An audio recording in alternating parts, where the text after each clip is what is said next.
On target. So I'm your host, Kelvin Daly, and I thank you for joining us once again. Join the conversation.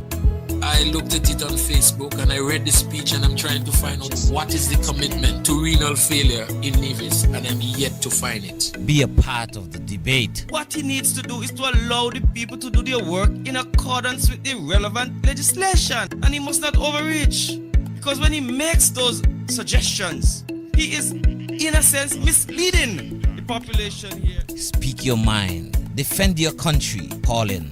Numbers to call: 869-669-7312. That's 869-669-7312 or 917-460-2187. That's 917-460-2187. On target here on 2020 Vision Radio every Saturday from 1 to 3 p.m.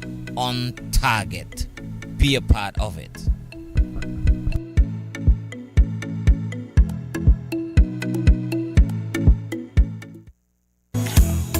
On target. So I'm your host, Kelvin Daly, and I thank you for joining us once again. Join the conversation.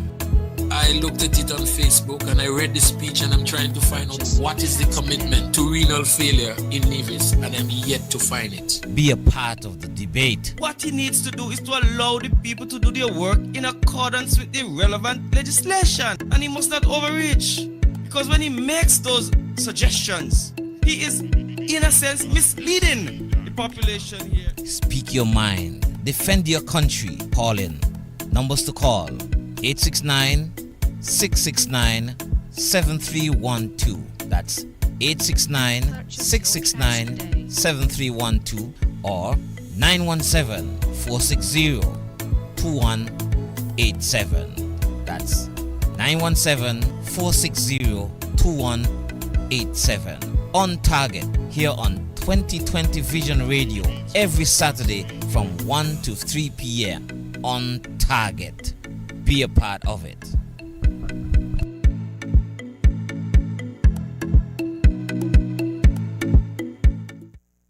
The views and opinions expressed on this program are strictly those of the participants and do not represent those of 2020visionradio.com or its advertisers. Let us put our hands together for Papa Wheeler!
raw for me. Maintain your impulso.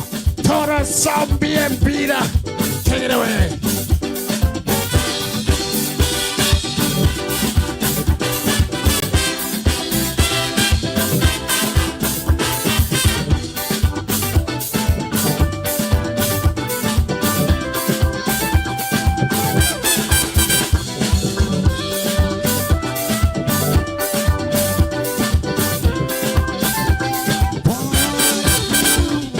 Local fans decreasing.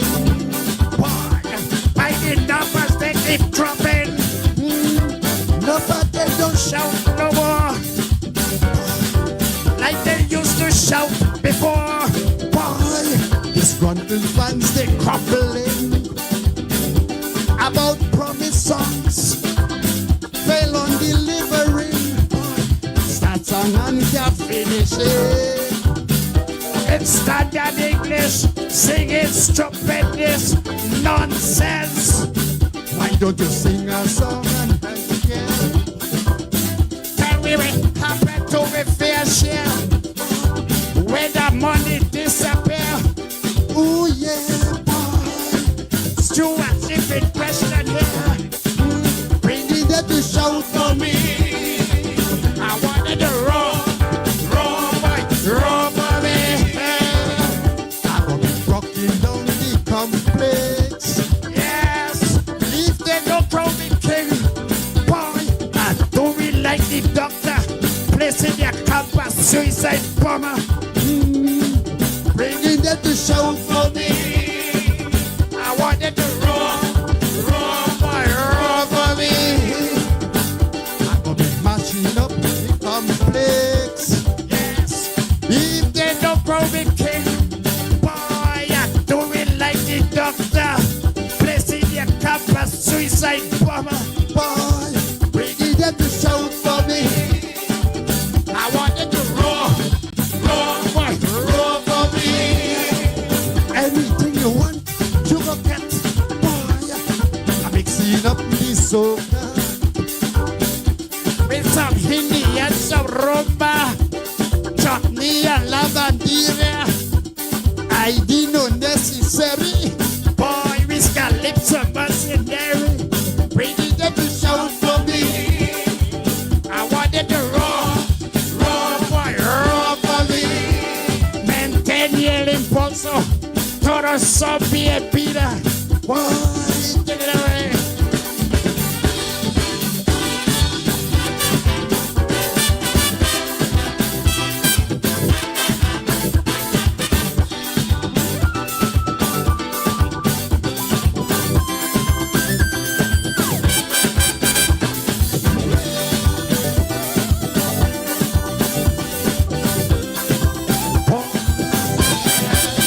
I'm gonna be chartering airlines.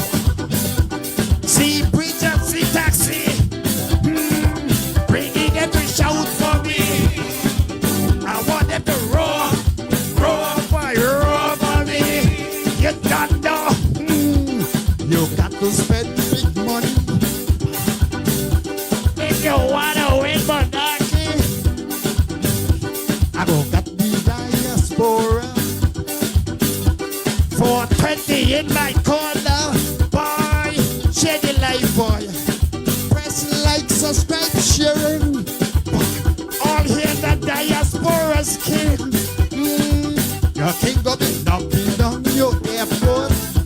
Knocking down Brooklyn down Hospital walls. training geothermal. Let the Jewish people sing the song. These Hebrew boys don't understand. Begging them to load for me. I want to roar for me. I'll be rocking down the complex. Yes, if they don't throw me king, do it like the doctor president campus suicide bomber. Bringing them to shout for me. I wanted to roar for me. Anything you want, you will get. Yes, I'm mixing up the soca. with some Hindi and some rumba, chutney and la bandera. ID no necessary. Please calypso mercenary. Boy, bring it to the sound for me. I want it raw for me. Vente del impulso. Corazón bien mira. Keep the momentum. Everybody is welcome. Thank you.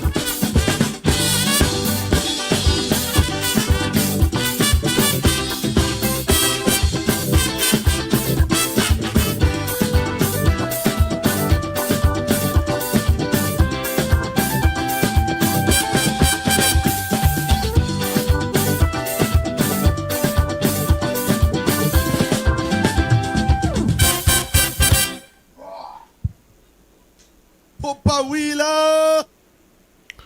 Good afternoon, and welcome to another edition of On Target. And as usual, on a Saturday afternoon, I'm your host, Kelvin Daly, and in studio with me thus far is the man Tulu Weeks from up there in the great country of Hamilton.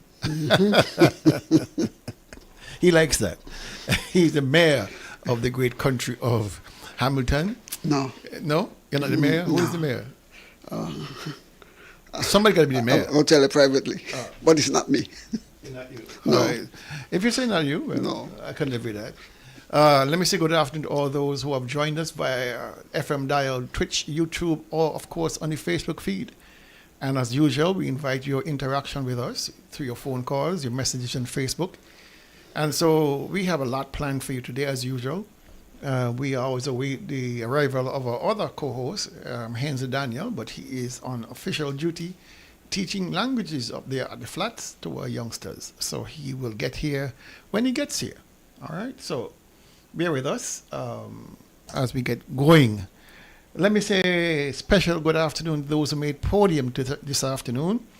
And first up, Lady of Paris from up there in Craddock Road, number 1. Number 2, Doll Penny down there on St. Kitts, my number 1 fan on St. Kitts actually. And another Kittian King, all the way over in Oklahoma in the US of A. And then right behind that person is a beautiful woman over there in St. Thomas's Cotton Ground. Cecile Hobson is with us. And then we have up in Canada, Michelle Liebert. She's with us. Back to Florida, Ruth Lynn Hill. How are you, my dear? Long time no hear, long time no see. And then another Floridian by transplant, Elvanelli, is back with us. Over there in St. James, we are skipping all over the globe. St. James is in the house in the person of Charlene Jeffers over there. Norma Jean down there on St. Martin. Good afternoon to you. And Elvis Leslie never misses the class. I always appreciate your presence, Elvis. And then Earl Maskell. He's with us. And up there in Judy Cornelius Webb Estate is a lady herself, Judy Cornelius Webb. All right. And then we have Catherine with a K, France. Catherine France with a K, KF, sorry. And then we have, I don't know this name. I don't know if this name is real or not. But we have a name here that I have not seen before. Martha Mango Tree. I don't mean to laugh, just in case it's an actual surname, but I've never heard anybody named Mango Tree. It got to be a moniker, some kind of nickname, right? You ever heard anybody named Mango Tree? Tulu? It's unique. It's unique. Yeah. So next thing is a Quisha tree. No, Guinea tree. We might say cherry tree. Martha Mango Tree, whoever you are, my dear, welcome very much to On Target. And then we have Ermine Farrell, always with us. Drexel Barton, thanks for the messages, Drexel, always appreciate it. And then we have Paul Pemberton and Rhonda Brown. I'm not certain where she is in this world, whether she's in St. Martin or in the U.S. Rosalind Brown, another Brown. And then we have Sharon Stapleton up there in Boston. And who else we have? We got the best dressed man on Nevis. You know who that is, right? Patty Patterson Fleming. Even when he's going to bed. I think so. I believe. I think he has silk pajamas. I don't know what he has, but green silk pajamas. I don't know. But the way that he does it, I am certain that even going to bed, he's well clad. I don't think he owns a pair of joggers. I don't think so. I think he has slippers. No slippers. But he's chatting your boy. And then we have Queen Olivia David is with us. And once the fastest man on Nevis, no longer the fastest man on Nevis, Alvin Davis. And another Pemberton, Jeff Pemberton, and Pat Brooks, and all the way in Virginia, IDF, Ingrid Daniel Farrell. And down there on St. Thomas, Dillis Brown is with us. And Burl Jones is in the house. Another Santomian by transplant, Jessica Lewis. And then the woman with the best black pudding that I miss so much, Florence Byron is with us. And the Ovaltine lady. You know what this Ovaltine lady is? Simuletta. Simuletta. Man, you're learning fast. And then we have coming up on the back end, we have Marcy Yelner, Gemini Nisbet over there in St. James, and Judy Williams. And she is saying good afternoon from Houston, Texas. Like that. Gigi Williams Keith, and she's wishing all a blessed Saturday. And Dillis is reading my shirt. This shirt I'm wearing says No Destiny on the front, and on the back it says No SSD. It was a donation by my good friend Swanee, Clinton Swanston, and so I wear it proudly. He went to the trouble of printing it for me, and so I wear it proudly in his honor, and of course the honor of the Nevis people who do not want this Destiny nonsense on Nevis. Thank you, my brother Swanee. Your gift is well appreciated. All right.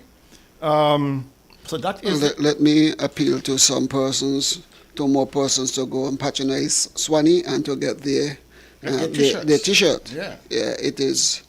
I was coming to traffic just a while ago, and a person stopped and says, "I like your shirt. I love your shirt. But the only thing is your nipples are showing." Doesn't matter. It's because you have nipples. So if you don't want nipples, I didn't know whether to laugh or just just laugh. Yeah, if your nipples are showing. I got man boobs. Yeah. I have man boobs. So put down your man bra.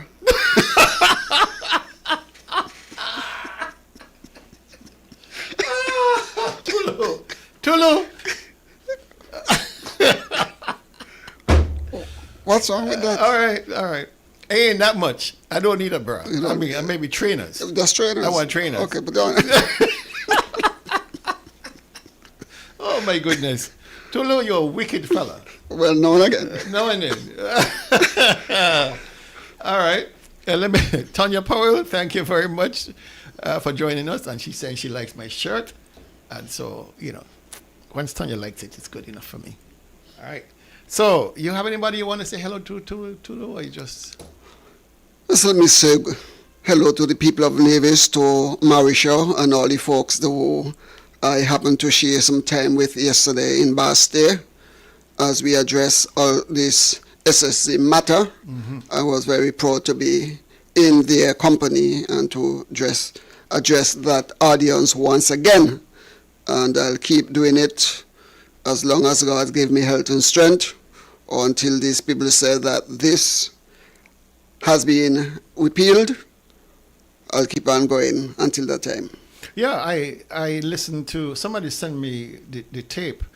Well, it was a live link, and somebody sent it to me. And I was quite impressed. You are quite a statesman. You delivered yourself, you handled yourself like a statesman. I was like, man, the mayor of Hamilton is on the ball. I have to give the credit to you, Carlisle and Hensley, and the others. I'm just learning as I go along. But I spoke from my heart. I felt it. There was no script there. I just... You did wonderfully well. Thank you. Very well. I appreciate that. And I was like, oh man, this was really on target. It was on target. So I appreciate that your presence down there, and my best wishes to all those who are facing this onslaught of this SSD nonsense. All right. Rhonda Brown is saying she needs a shirt large, please. And Judy Williams is saying, Lord, you guys are too funny. Dilly says she wants one, but she wants Spencer's wife to print it. You know, Spencer's wife's work there. Well, most likely that will happen. She'll print it. Yeah.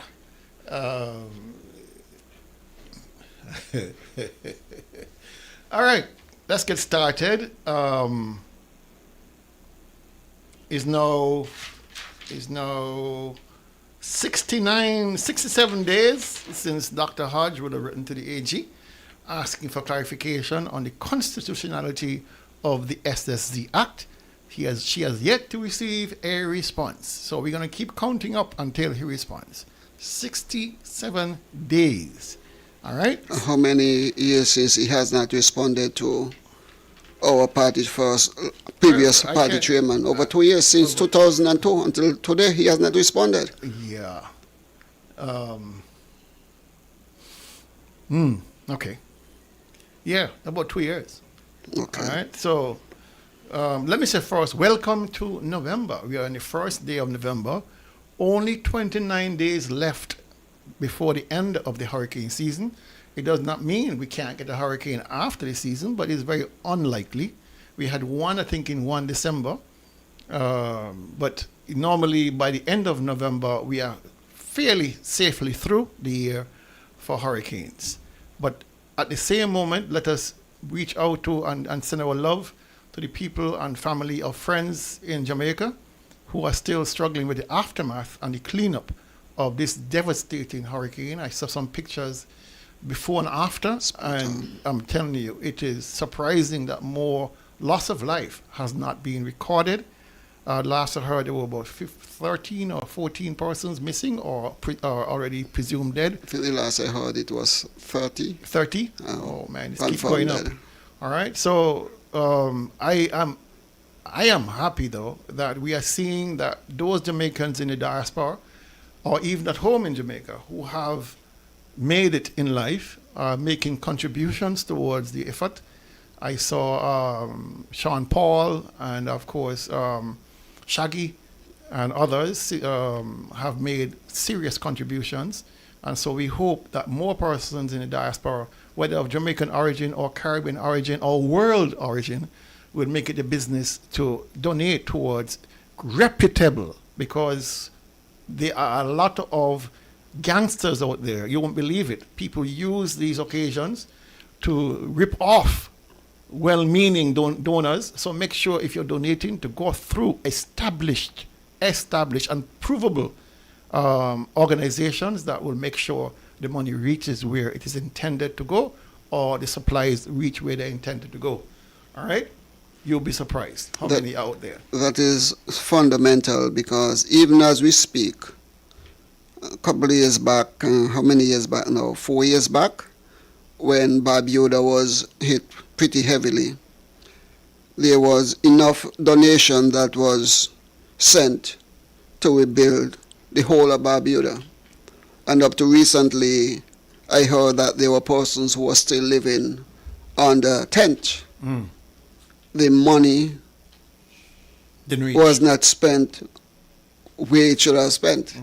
And so that appeal is absolutely important. The same thing when Haiti had that big earthquake, the amount of money that was pledged towards rebuilding Haiti, billions, millions and millions of dollars. That's so that the money reached to Haiti, but it did not reach to the people. And so let us hope that in Jamaica, and also again in Haiti and also Cuba that were affected, that the aid that is intended to help those who are in need, that it will reach to them. I think we are missing, let me see, check something real quick. Let me check something real quick before I condemn my engineer. Engineer's a good engineer. Happy for him. So we'll keep looking. I think he forgot to put in this one. He put in one, but one slip. The one slipped by. Okay. And it's a very important one. You can explain it. Let me see if I can pull it up on my phone. As long as it's there, Daly can explain it, and almost give it to me verbatim.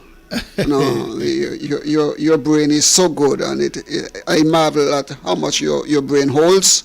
It holds a lot of water. And then, something is living in the water, coming out.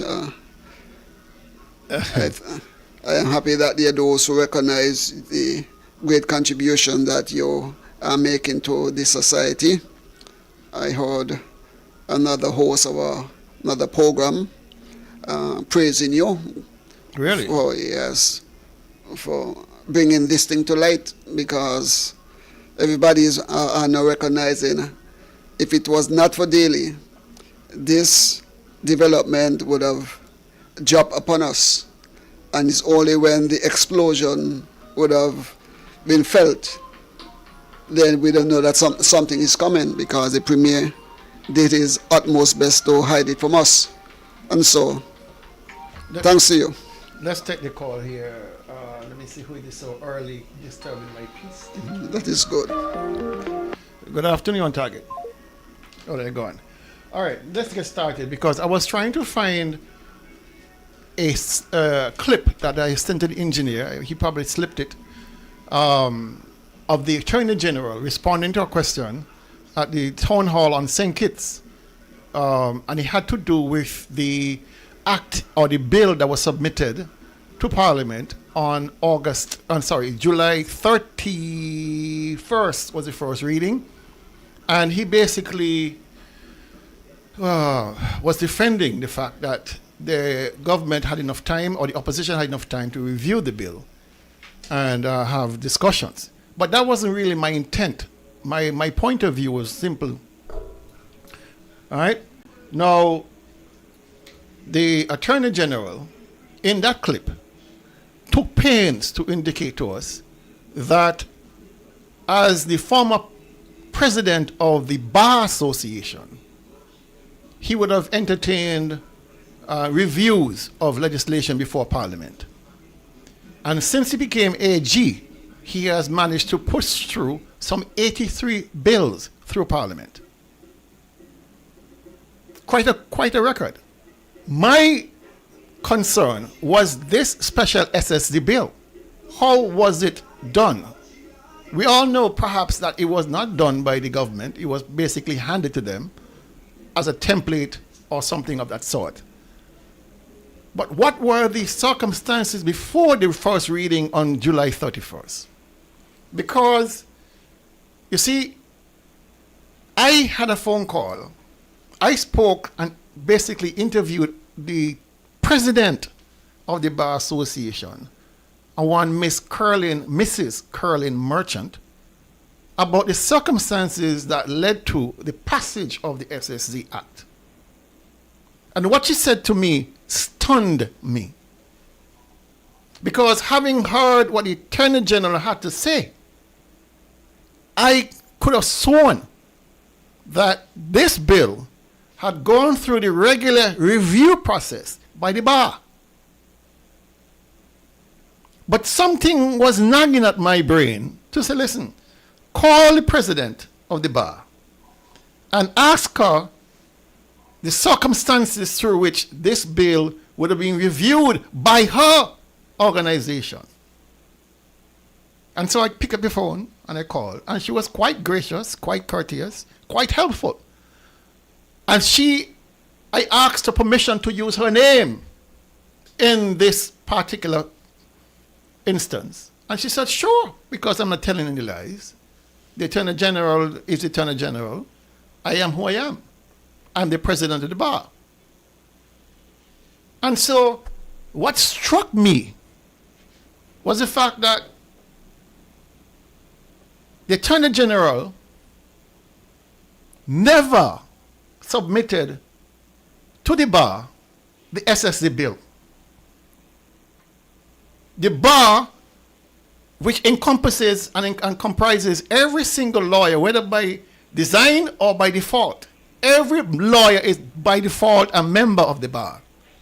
And they have done yeoman's service in the past to lay eyes on legislation that's going before the parliament. And it's free. You have over 140 something lawyers in the federation. A whole bunch of them are active members of the bar who have given a carte blanche invitation to the Attorney General to submit to them all bills that is to be laid before the parliament, so that their eyes can look at these bills and help the government plug loopholes if they so choose, to reframe certain parts if they so choose. So they review and they make comments and recommendations back to the AG's office as to their collective opinions regarding this bill. So I was taken aback, Tulu, when the president of the Bar Association disclosed to me that the first time she saw the bill, it was already an act. It was no longer a bill. It had passed through. First reading on July 31st, second and third reading and passage on August 11th. You would think, for the purpose of transparency and accountability, that the AG would have passed to the bar, which he is a past president of, the bill, to ensure that we on the island of St. Kitts and Nevis are not disadvantaged in any way, free of cost. I listened to the AG, and the AG saying, nobody asked him for the bill. Nobody asked him for the bill. Now you have in your possession, Mr. AG, written communication from the president of the bar inviting the government to send all pieces of legislation to the bar. And you're going to sit there and tell grown people, well, nobody called me. You did not want nobody to see it. That's key. You did not want the bar to examine this. Matter of fact, the last piece of legislation that the bar was asked to review, two pieces. And this was back in 2024, August of 2024, a year ago. The last two pieces of legislation sent to the bar for review, and they did not have a chance to review them because it was sent 5 days before the first reading. Two massive bills. Normally, to give them about 3 months notice, the Attorney General gave them 5 days. And of course, you can't review and make serious recommendations. A bill of this importance, or bills of this importance, in 5 days. So they could not respond. But these are the two bills. I'm going to give the names of the bills. Remember, you probably recall one of them, Tulu. The Judge Alone Trials Bill. Oh, yes. Mm-hmm. Very controversial, which gave judges the opportunity to try a case with the consent of the... without going to the magistrate. Yeah. All right? The judge alone, you don't need a trial. You don't need a jury. No, judge alone. Yeah. Trials Bill. 2024. No input from the bar. Second one. The Voluntary Bill of Indictment 2024. Right? Where a person can be brought to trial at the High Court without first going to the magistrate court. That's how it normally works. You go to the law court first, and then once you continue, you go to the High Court. These two bills are critical, important for criminal assizes and making sure that the process is just and fair for everybody concerned. You get a speedy trial, a fair trial. There are attorneys who are part of the bar who specialize in civil, and there are others who specialize in criminal.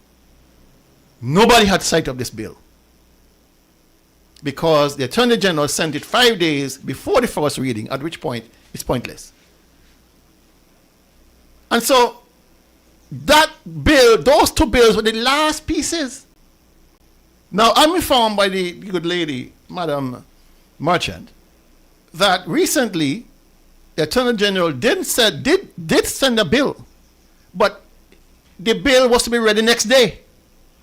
And she said she stayed up all night putting in the oil for free to send her comments back because there was not enough time to send it out to the general body for review. So she did it all on her own. All on her own.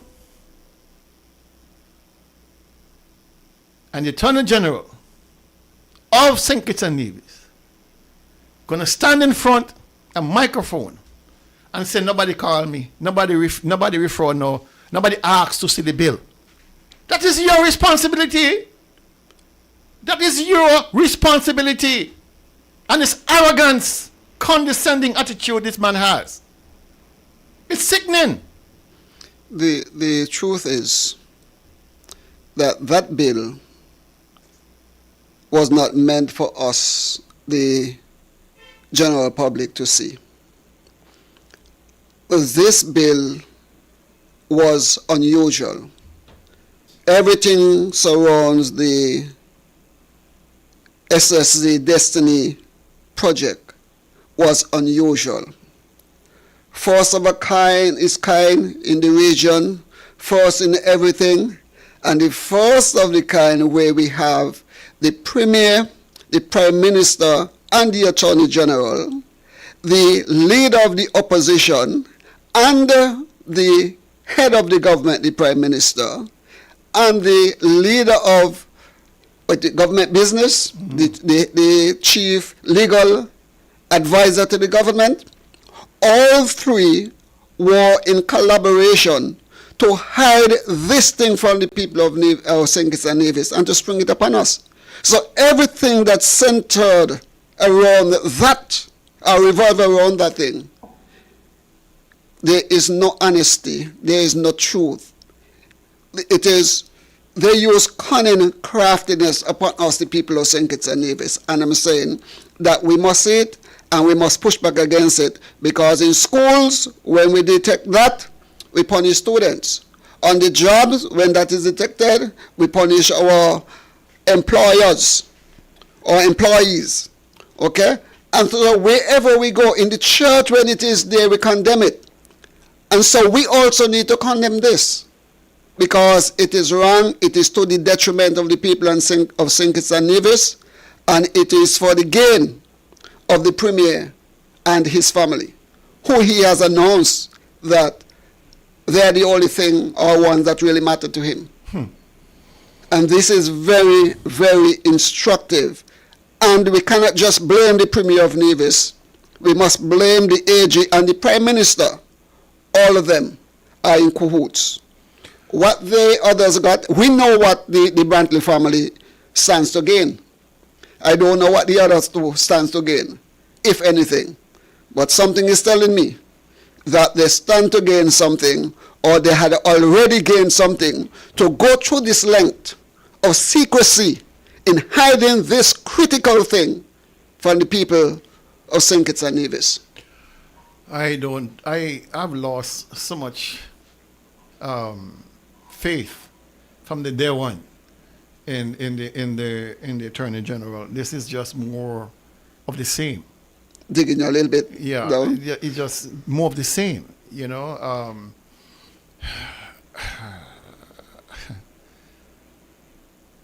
I don't know what to say. Anyway, that is what happened. That is what happened. The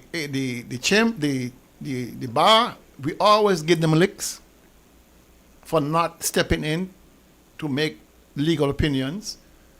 And this time around, they probably still will. They're going to make some statement, but a lot of this could have been avoided. A lot of this opaqueness, this darkness, could have been avoided if they had not sought to rush through this piece of legislation. I mean, you consider the first reading was on July 31st, and it was passed into law just 12 days later, 11 days later. Incredible stuff. I mean, when you listen to these fellas talk about how this is a seminal moment in our history, it's a transformational piece of legislation. It has the potential to, catapult the Federation into the atmosphere. Serious conversation. And you would have thought, and you would have been forgiven to think, that the powers that be would have wanted as many eyes on this as possible to make sure that the outcry we are seeing now about repeal would not have been heard. Listen to the Premier. There were 83 bills passed, according to Gareth Wilkins, since August 5th. This is the only one that people are actively saying repeal. Why is that? Why Mr. AG? Why Mr. Prime Minister? Why Mr. Premier? Of all the 83 that all of these persons would have had a hand on in passing, this is the only one that has the kind of vitriol behind it that says repeal it. Not only in St. Kitts Nevis, but wider afield. Wider afield. Everybody's saying repeal this bill, start from scratch, and let's have an honest conversation. Put the bright minds in our federation to work, and they're willing to work for free. They don't charge a dime to review this. The AG's eyes are only 2 eyes. You have 100 plus eyes out here in the wider federation and wider field who are willing to weigh in on this to make sure this is constitutional, it is fair to the people of St. Kitts and Nevis, it is fair to the investors, and make sure we don't have to live with regret. Well, I can't ask for a better outcome than this. That is the proper outcome, but my Premier would have indicated at the town hall meeting that our voices end at the ballot box when we voted. Okay? After we would have voted and the votes are tallied, then it is up to them to make this decision. It seems to me that the Garth and the Prime Minister has bought into this thing, that the people's voice is no longer important. And so therefore, we are going to do what we want to do. We don't have to tell them anything. This is clear to me. Let's go to the phone lines. Good afternoon, you're on target. Good afternoon, Dr. Daly. Good afternoon, Tulu. Dr. Daly, this is mind-blowing. This is absolutely reckless.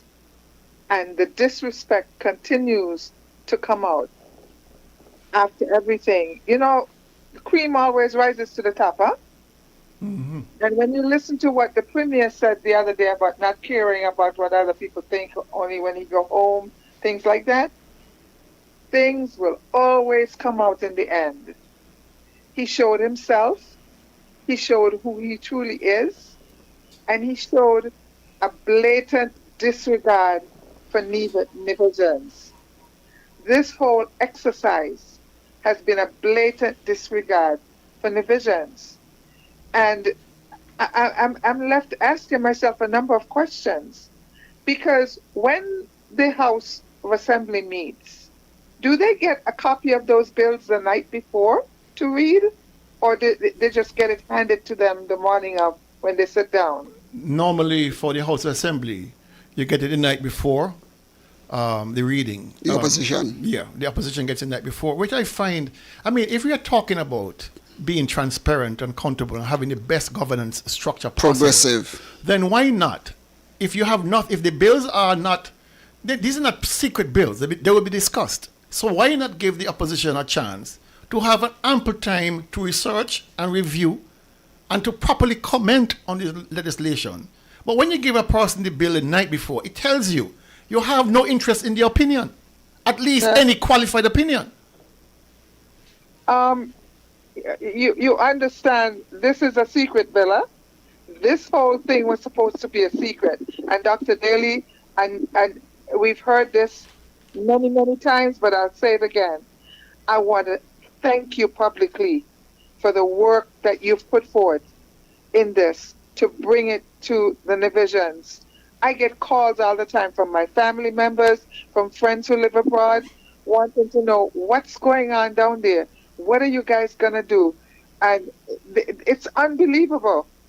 It's absolutely unbelievable what people are listening to, what people are hearing.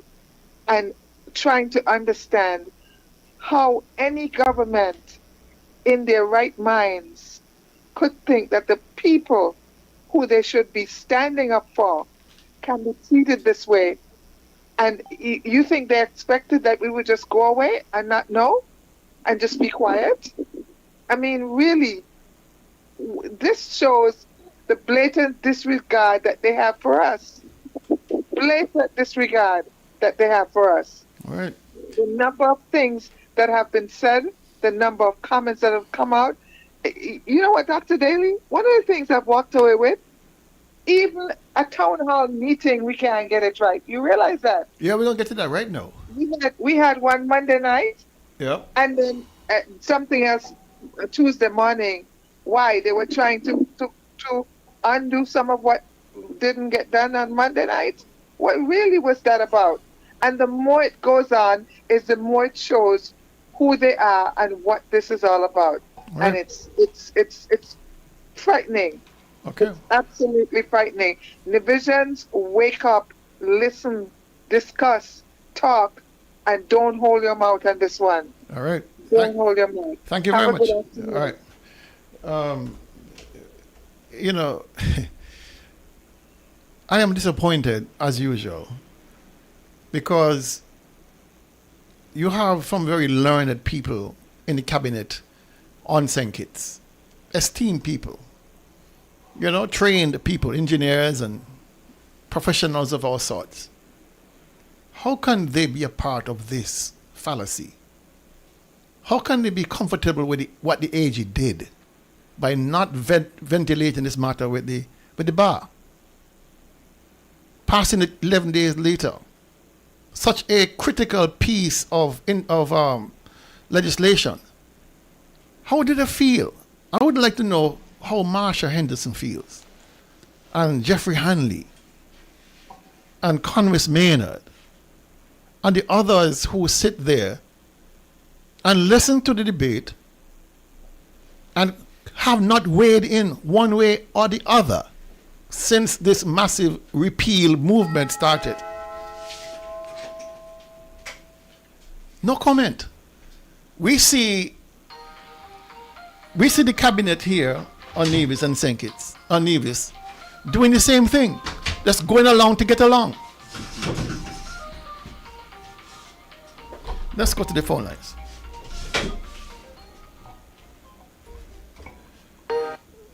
Good afternoon, you're on target.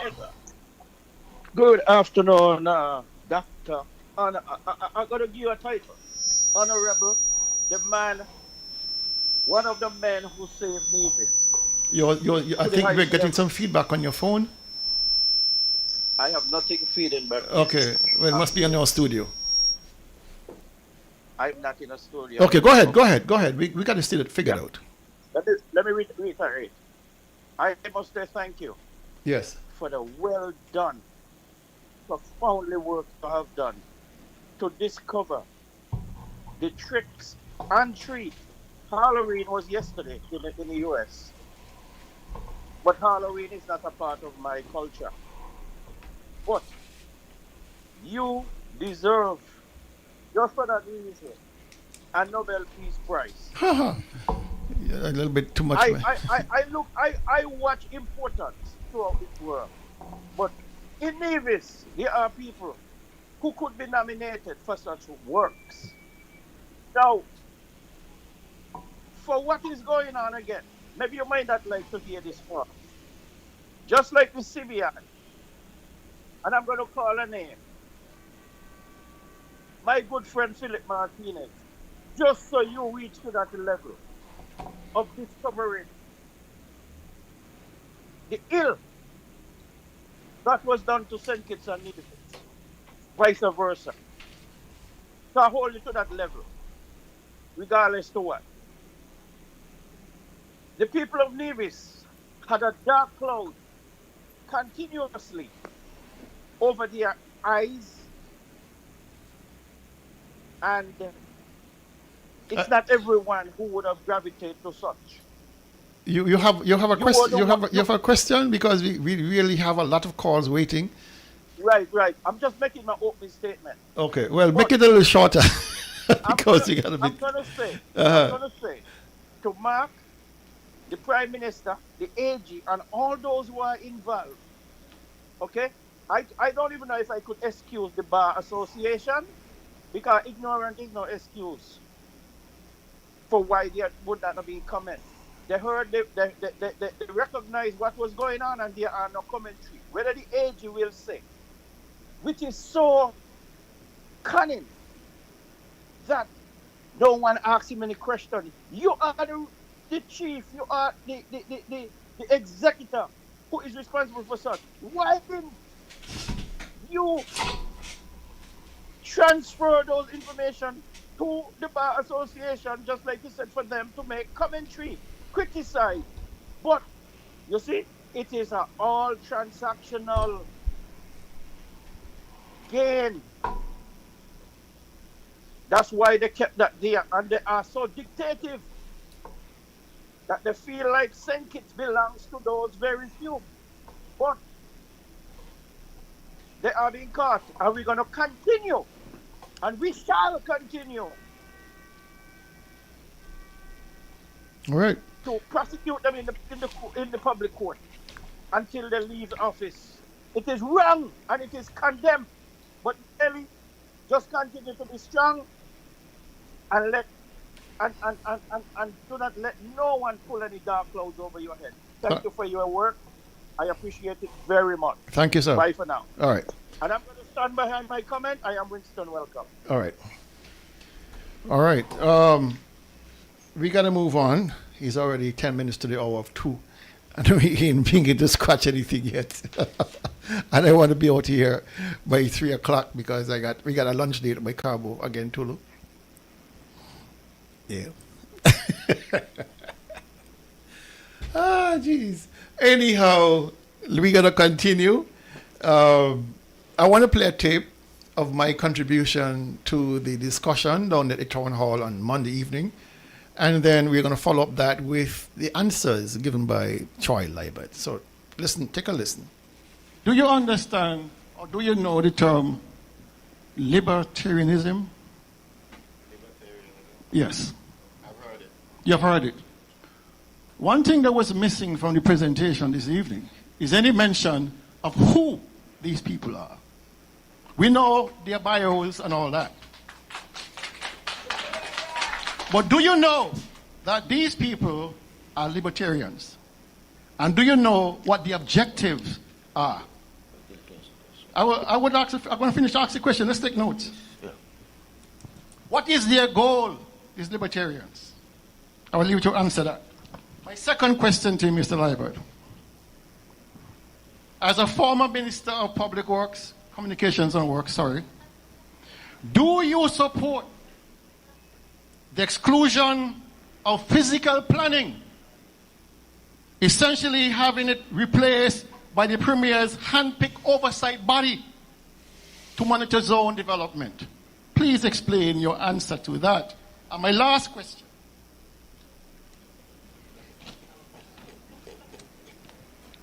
As a member of the cabinet, Mr. Liebert, I assume you have had the opportunity to examine in detail the development agreement.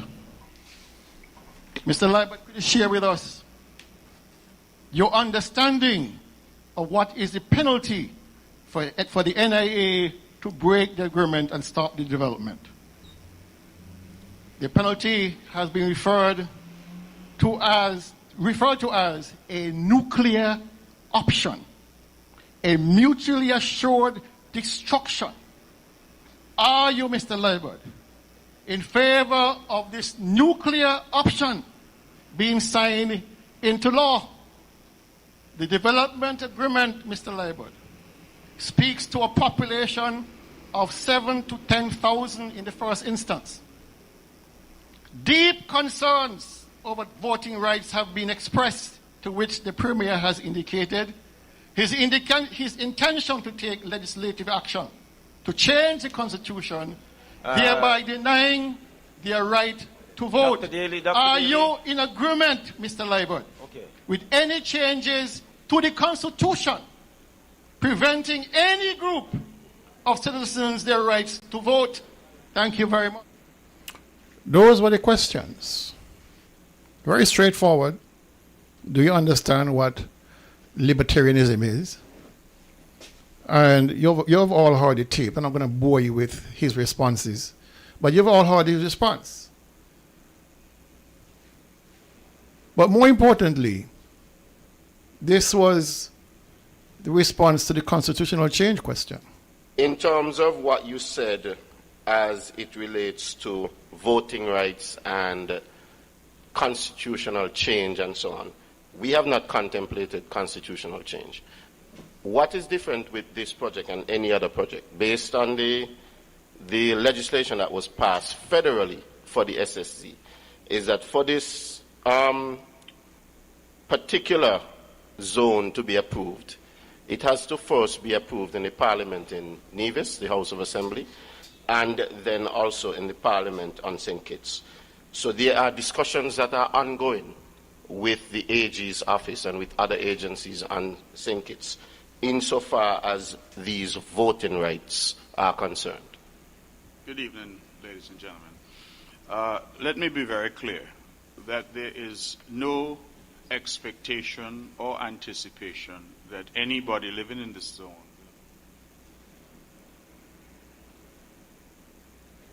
That was cut short. Anybody living in the zone will be able to vote. That was the complete answer. There is no expectation that anybody living in the zone will be allowed to vote. Now, Troy in his opening, remember what he said. We have not contemplated any constitutional reform or amendment. And the Premier came out and said, basically, that we're going to have to do something because the people will not be allowed to vote. The two of them on the same team, two different answers. One is saying they had not contemplated anything. The other one is saying these people will not be allowed to vote. So which is the correct one? But let us examine this in greater detail.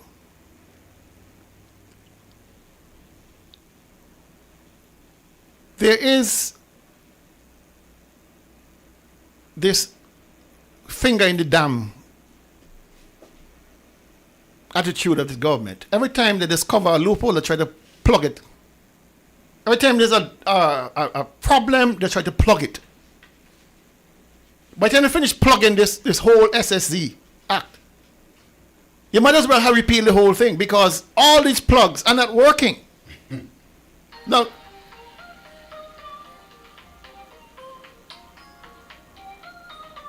let us see who this caller is.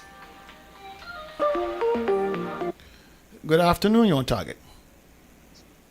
Hi, Mr. Daly. Good afternoon. How are you? I know this lovely voice. Do you know? Do I know? I've never called in on the program, so... You're living rent-free in my head. That's a good thing. Well, I want to apologize to you because I did not even realize that you had asked the penalty question because that was one of my concerns, that no one had asked that question. But now in the tape, I realized that you did ask the question. It just was not answered. At all.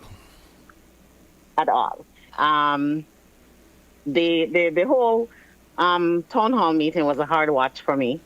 Mainly because, one, I don't really like to listen the government side because they don't really offer much of anything, and the Premier is normally condescending in his utterances and stuff like that.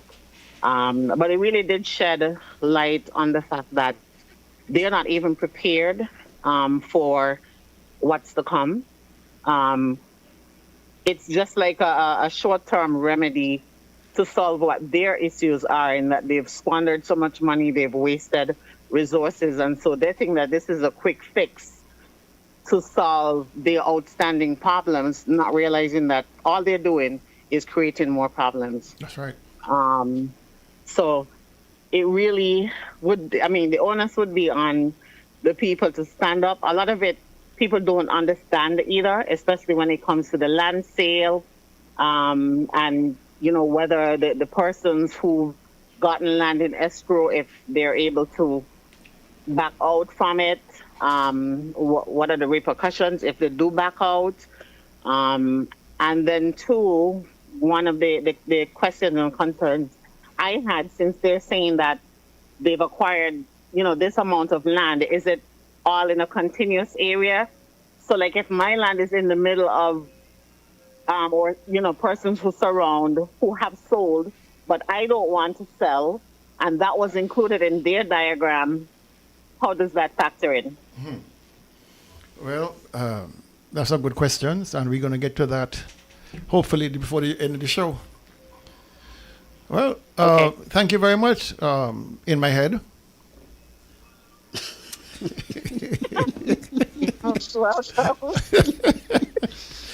All right. So the issue of the quantum, where it was totally avoided, the question was totally avoided. The question was simple. Having had sight of the agreement, the development agreement, what were the penalties for Nevis to withdraw? And we all know it's $23 billion. But they cleverly, well, I shouldn't say cleverly, obviously avoided the question answering, as they have done most of the evening. But to the point of the questions, the question of allowing them to vote. Let us examine this. I would have been in contact with several lawyers regarding the constitutionality of denying someone the right to vote. And it's quite an involved situation because there's the electoral law, or the elections, whatever it is, law, which prescribes who can vote. And then there's a constitution that sets out the rights of every citizen in the Federation of St. Kitts and Nevis. And so if the Premier wants to introduce legislation to prevent persons from voting, he's going to have a hard time because he's going to come up against the Constitution, which guarantees citizens the right to vote. Now, one lawyer told me, the reason why the 50,000 persons who are spread across the world with our CBI citizenship are not normally thought of being able to vote is because they're not resident on Nevis or St. Kitts. They're not resident. And based on the conversation, it appears that when they passed the legislation to authorize CBI, they injected that part in there that you have to be resident on Nevis and St. Kitts for at least 2 years prior to the election. Nobody ever challenged it in court. And so it became a practice rather than a law. Nobody ever challenged it. Well, at least I know one lawyer did, and they quickly acquiesced and gave permission for the person to vote. One case, one challenge, and they backed up like a old Mack truck because they know you cannot defend it. So when the Premier is now saying that settlers who are resident on Nevis with CBI citizenship, how in God's name will he now offer an amendment either to the voting bill, to the electoral bill, electoral amendments bill, or to the Constitution to prevent those people from voting? If there are any lawyers out there listening, please call in and tell us how is it possible for the Premier to discriminate against a particular set of people which is not allowed by the Constitution. If you're going to say all persons who are of parentage of St. Kitts and Nevis but live in the diaspora can't vote, you might get away with that. But you cannot single out any one group and prevent them from voting. You can't do that. The Constitution does not permit that. So I'd really like to know on what leg, if any, is the Premier standing to prevent citizens who are resident by reason of the settlement over there, the SSZ, that they can't vote. He's just talking nonsense. trying to appease the uprising that people are now registering. That we do not want to become a minority in this country. We don't want to be taken over in our own country. And when I want to read something for you real quick, and it has to do with a publication that was made a little while ago. Here it is. And this is in the publication reddit.com. And the question was asked, would you move to the Caribbean? Would you move to the Caribbean if one of the island nations became a libertarian paradise? And here is, hold your calls for a minute, please. Let me get you this section. Hold your calls a minute, just about 5 minutes. Let me get you this section. Would you move to the Caribbean if one of the island nations became a libertarian paradise? And the answer is this. What is preventing 15,000 libertarians from moving to a place like St. Kitts and Nevis? The country has only 48,000 residents. So if a group of libertarians moved there and became citizens, a liberty-focused nation could potentially be established. Mm-hmm. To become a citizen, you need to purchase property with a minimum price of $325,000. After that, to vote or run for election, you must live there for at least 2 years. The St. Kitts and Nevis Citizenship Program is the world's oldest program, and it's consistently ranked as the best CBI program globally by the CBI Index. These are the people who are having the conversations. Active conversation. This was penned in January of 2025. January of 2025. Remember, in July of 2025, the Premier said to Carlene's question, you are talking rumors. Rumors. It's all rumors. I cannot respond to rumors. If I was to respond to all the rumors, I would not get anything done. This was the Premier on July 11th, talking to Carlene Lawrence about the zone development. It's rumors. Here, January of 2025, libertarians are aware in advance by months and months and months that this zone is coming, and they're inviting each other to come down and take over the country. The Premier is saying nothing goes on. Let's hold on the tool. Let's go to the call. Good afternoon, on target. Good afternoon. Good afternoon, sir. Yeah, that was exactly my point.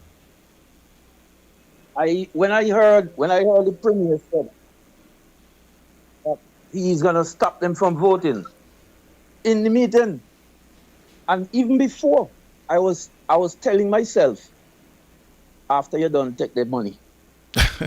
Because he said that as long as they're in the zone, they got to pay that CBI fund. As long as they're in the zone. I went to that meeting telling myself and agonizing over the fact that he's telling us to discuss jobs. What good this thing could do for us. When he done sign a bill in the House that effectively signs Nevis away to these people. There's no limit to how much land they could buy here. He himself said that a zone can be established anywhere in Nevis. So we could have them all over us. We could have them all over us. The other thing that I was gonna question, and with all the harassment slipped me, was that looking at the plan. This is the reason I wanted to ask that question when I wanted to ask it. Where the plan shows in the video, the plan shows their project sprawls from Long Point to just beyond Green Bay Bridge, where there's a cove of erosion, and that seems like where they have plans to put their marina. And only someone who's familiar with the area will pick that up. Average division won't pick it up. And I've asked that question, I get no answer. I've asked a question of people who know the area, and they said that's exactly what they thought. People who know the area, who live in England, see the video, asking the same question, or agreeing with what I noticed, and want to know how they plan to get around that. Other than that, it seems like they just show that up on the screen. Show that up on the screen to fool the unsuspecting division. And they're just trying to spur them along in a certain direction. And I cannot agree with that. Where you're asking divisions to give up the land, give up the security, give up the heritage for they pay. Thank you, so Cora. People must just work until they die. Thank you, Cora. Thank you. Thank you very much. Now, I think what the caller is alluding to, it has to be that these guys have been planning for some time. Since 2017. They've been planning, they've been scoping, they've been doing the design on that territory for some time.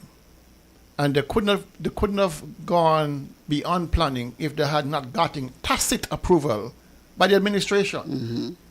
They know exactly where the hot spring is, because on phase 1 of that development, the hot spring is being used and mentioned as a hot spring spa. What the caller just alluded to was, I think, zone 6, where the marina is going to be located, is a natural harbor in there, natural bay, not a harbor. And this is where they plan to put it. That's right on the edge of where the orchard is, and Eric has said quite clearly that the property is to extend from Long Point all the way around to the edge of the orchard. Right? That's about 4 square miles of land. They would have had ample time using the cadastral map that they have secured on the lease to plan for this for some time. This is not an overnight thing. And for the Premier to have said that he had no sight of this proposal until a month or so before, a week or so before, 2 weeks before the bill was passed, is absolutely impossible to believe. It's an outright lie. These guys were secretly here, being aided and abetted by this government and by the wife of the Premier of this government to get all of this information done and lands purchased in advance. Understand that when we discovered this plot to grab all this land, they had secured already lands that they deemed to be used for exchange. Lands in... Hold your call for 1 second, please. Lands up in Webb's Ground, Hickman's, Fothergill's, Bachelor Hall. They'll have secured over 90 plus acres of land, which they hoped to have been used to exchange for those persons who have lands in Long Point, Lower Brown Hill, all the estates running from north to east along that corridor of the coast. All right? They are actively looking to purchase lands elsewhere on Nevis to be used either as an addendum to the SSZ location, meaning that they can convince the Premier, if we don't have enough contiguous land, then these other holdings can add under one banner of being an SSD. Let us take this call.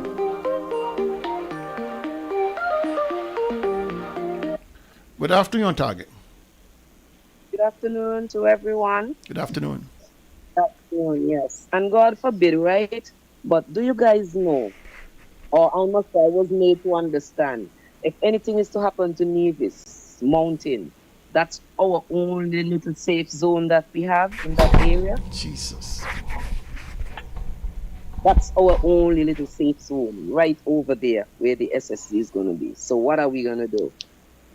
Well, I don't think I get to that, but thank you anyway. All right. So the point is, they are purchasing at rapid pace, or seeking to purchase, or trying to make agreements with persons who have lands in St. James, St. George's, and St. Thomas's to acquire those lands under the pretext that they're going to be used for exchanges. Maybe they'll be using some for exchanges, but what if they're also planning to expand the zone into those other areas and have the Premier agree that if they have 50 acres in St. Thomas's or in St. James, and they have, say, 450 acres over there in the southeast on the coast, what is to prevent them from adding that 50 acres to the 450 acres to make 500 acres and have it called the SSZ, even though they're not and will not be contiguous? Who's to say that? What is the status of the two large portions of land in that zone owned by the SKN government?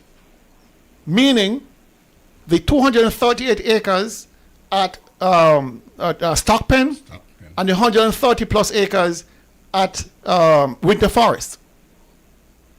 Winter Forest is owned by Social Security, which is controlled by the Prime Minister. Stockpen is owned by National Bank, which is controlled by the Prime Minister. Has he and his government agreed to sell those two huge portions of land, which almost total 400 acres, to the zone developers? Have they agreed? We have not heard anything. But Eric is in the know, and so Eric says his zone extends from Long Point past those two pieces of land, including those two pieces of land, and heading southeast. So what is Eric saying? That the Prime Minister has agreed to sell those two portions of land to the developers? Is that what he's alluding to? Mm-hmm, true. Let's take this call. Good afternoon, you're on target. Yeah, good afternoon to you, gentlemen, and good afternoon to the public. I'm happy to hear from that lady caller there. And definitely, you see, this is intended to be a secret adventure. You see when they did that first reading in July when it was Culturama in Nevis, that was purposeful. The jumping and waving that we're doing in St. and Nevis, it's just the distraction. And then if you didn't get into bringing that information out, dog would have been dead for us already. We don't know where this is going to go, but the only way to stop that Destiny Project from coming at Nevis is by going in the streets and protesting. And if necessary, tear up the place if we got to do it. Y'all are not going to get this Destiny stuff stopped by being nice guys. It's not going to happen. Because the Premier, what his intention is right now is to ram this thing down the throats of the Nevis people. You see what he's doing right now. He's going to show the public that he can have all of the necessary consultation.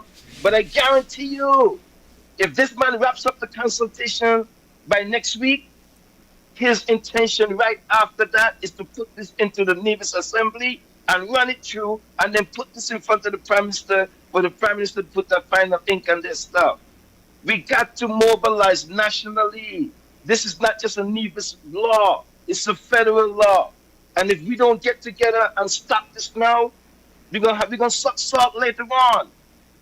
And I'm just gonna leave it there for now, man. This stuff is unbelievable. The information that you're bringing out now, that this didn't even run through the Bar Association. The Prime Minister has to be the Prime Minister of St. Kitts and Nevis and do what the people put him there to.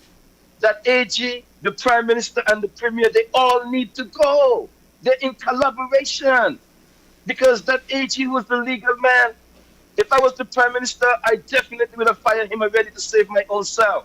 Because if the Prime Minister don't get rid of that AG, he too and the premier, all three of them gonna be gone in the next election. And if the people them don't wake up and rise up and protest and force a fresh election now, definitely when the next election come, they all gonna have to be replaced.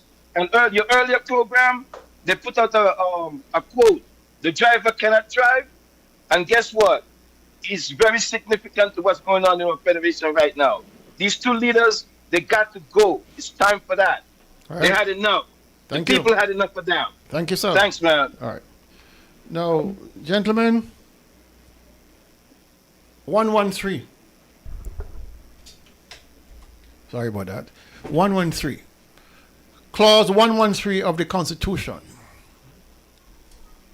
What if, and there's ample conversations out there now, the question was asked, why Nevis?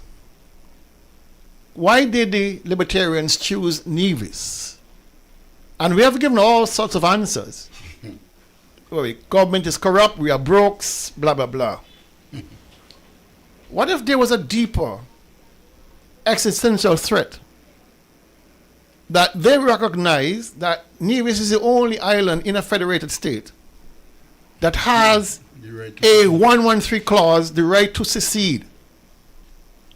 What if these persons are thinking long term that they can take over the government and secede from the Federation of St. Kitts and Nevis by invoking Article 113? You just said something there that piqued my curiosity as to what Via said. Via said that they want a country.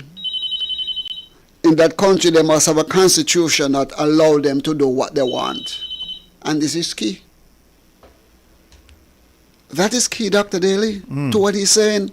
They want a constitution that will allow them to do what they want to do, because they're saying they want to be setting up the first libertarian country on an island.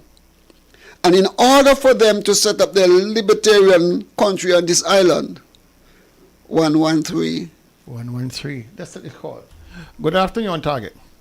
Good afternoon, Dr. Daly. Thank you very much for your information.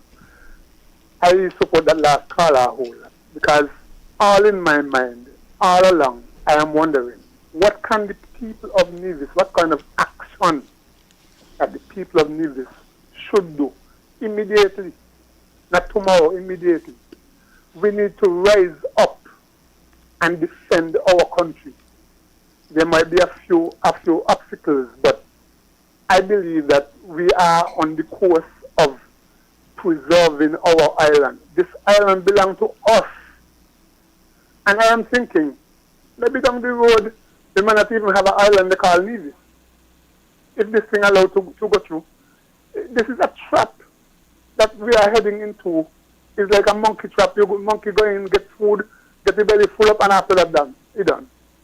And this is the situation that we are in. People rise up. We need to get up on the street and go out there and defend our country for our future generation. This country belongs to us.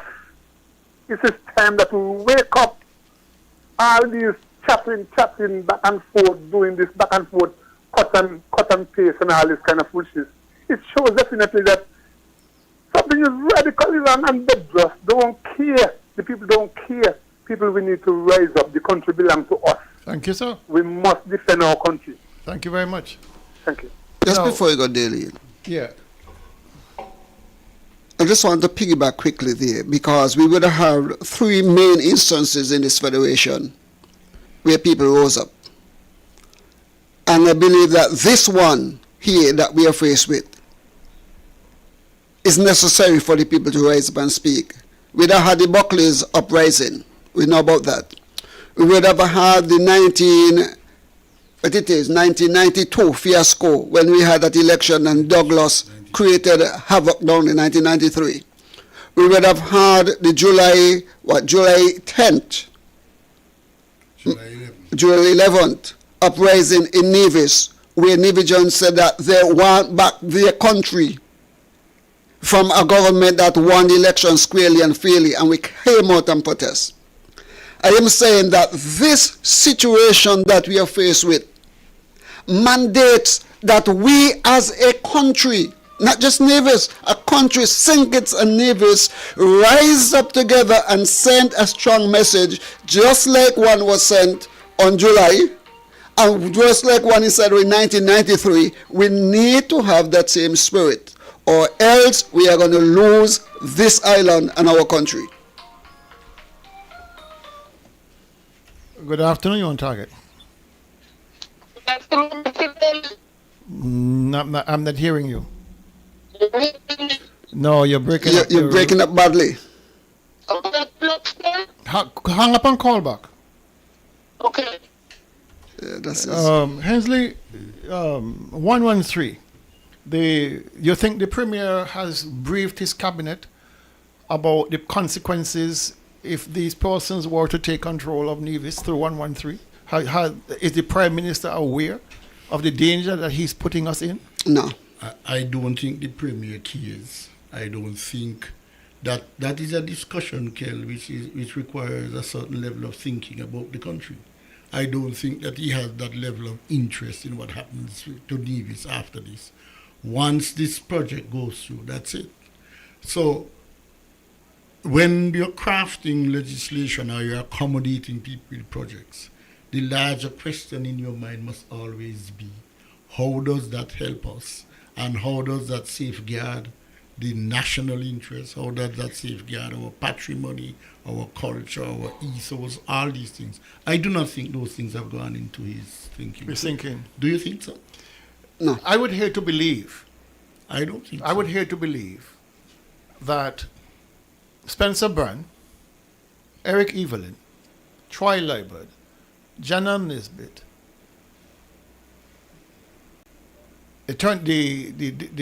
Helen Lewis, Stedman Truss, who are at the head of this government, have not even one scintilla of thought that this is a possibility. But that if we allow, that is long term. They are in the short term. but if they are unaware that 113 can be invoked by the legislature of Nevis, by the assembly on Nevis, they must be aware of that, right? That hasn't crossed their mind. It hasn't crossed their mind. But I know the problem. 113 is always on everybody's mind, whether it applies to this situation or not. That's what I'm talking about. But we have been speaking openly about secession for long years. We had the referendum in '98; it failed, but secession has always been in the back of people's minds. So they are aware of the existence of 113. Of course. And for some reason, you're telling me that it's too much of a leap. No, sir. A bridge is too far to cross. Oh, big time. Yes. That they have not made the connection between 15,000 voting age people coming here to take over this country, change our government, and move to make a secession. But remember, that haven't crossed their mind. No, but remember the deal behind this is to make some money and forget about Nevis. The only thing that they see is money. There's no interest in Nevis, and that is Kelly, you're speaking to the long-term reality. You know, this government is not about that. Okay. This is short-term quick fix. Good afternoon, you're on target. Yes, good afternoon. Yes. You've opened up a whole new dimension, right? I mean, totally new dimension. And actually, it occurred to me as you started framing the argument that about them, the fact that they've been advertising since in January 25. Okay? How many CBI advertisements do you see where they even mention the fact that you may be able to vote, or the stipulations for being able to vote? None. That in itself should tell you something. Exactly what these people are about. It's a statement of intent, right? And so it makes perfect sense what you're extrapolating there. That these guys thinking long term, they can essentially take over the country. But that's the intention. That's a whole new kettle of fish that you're bringing there.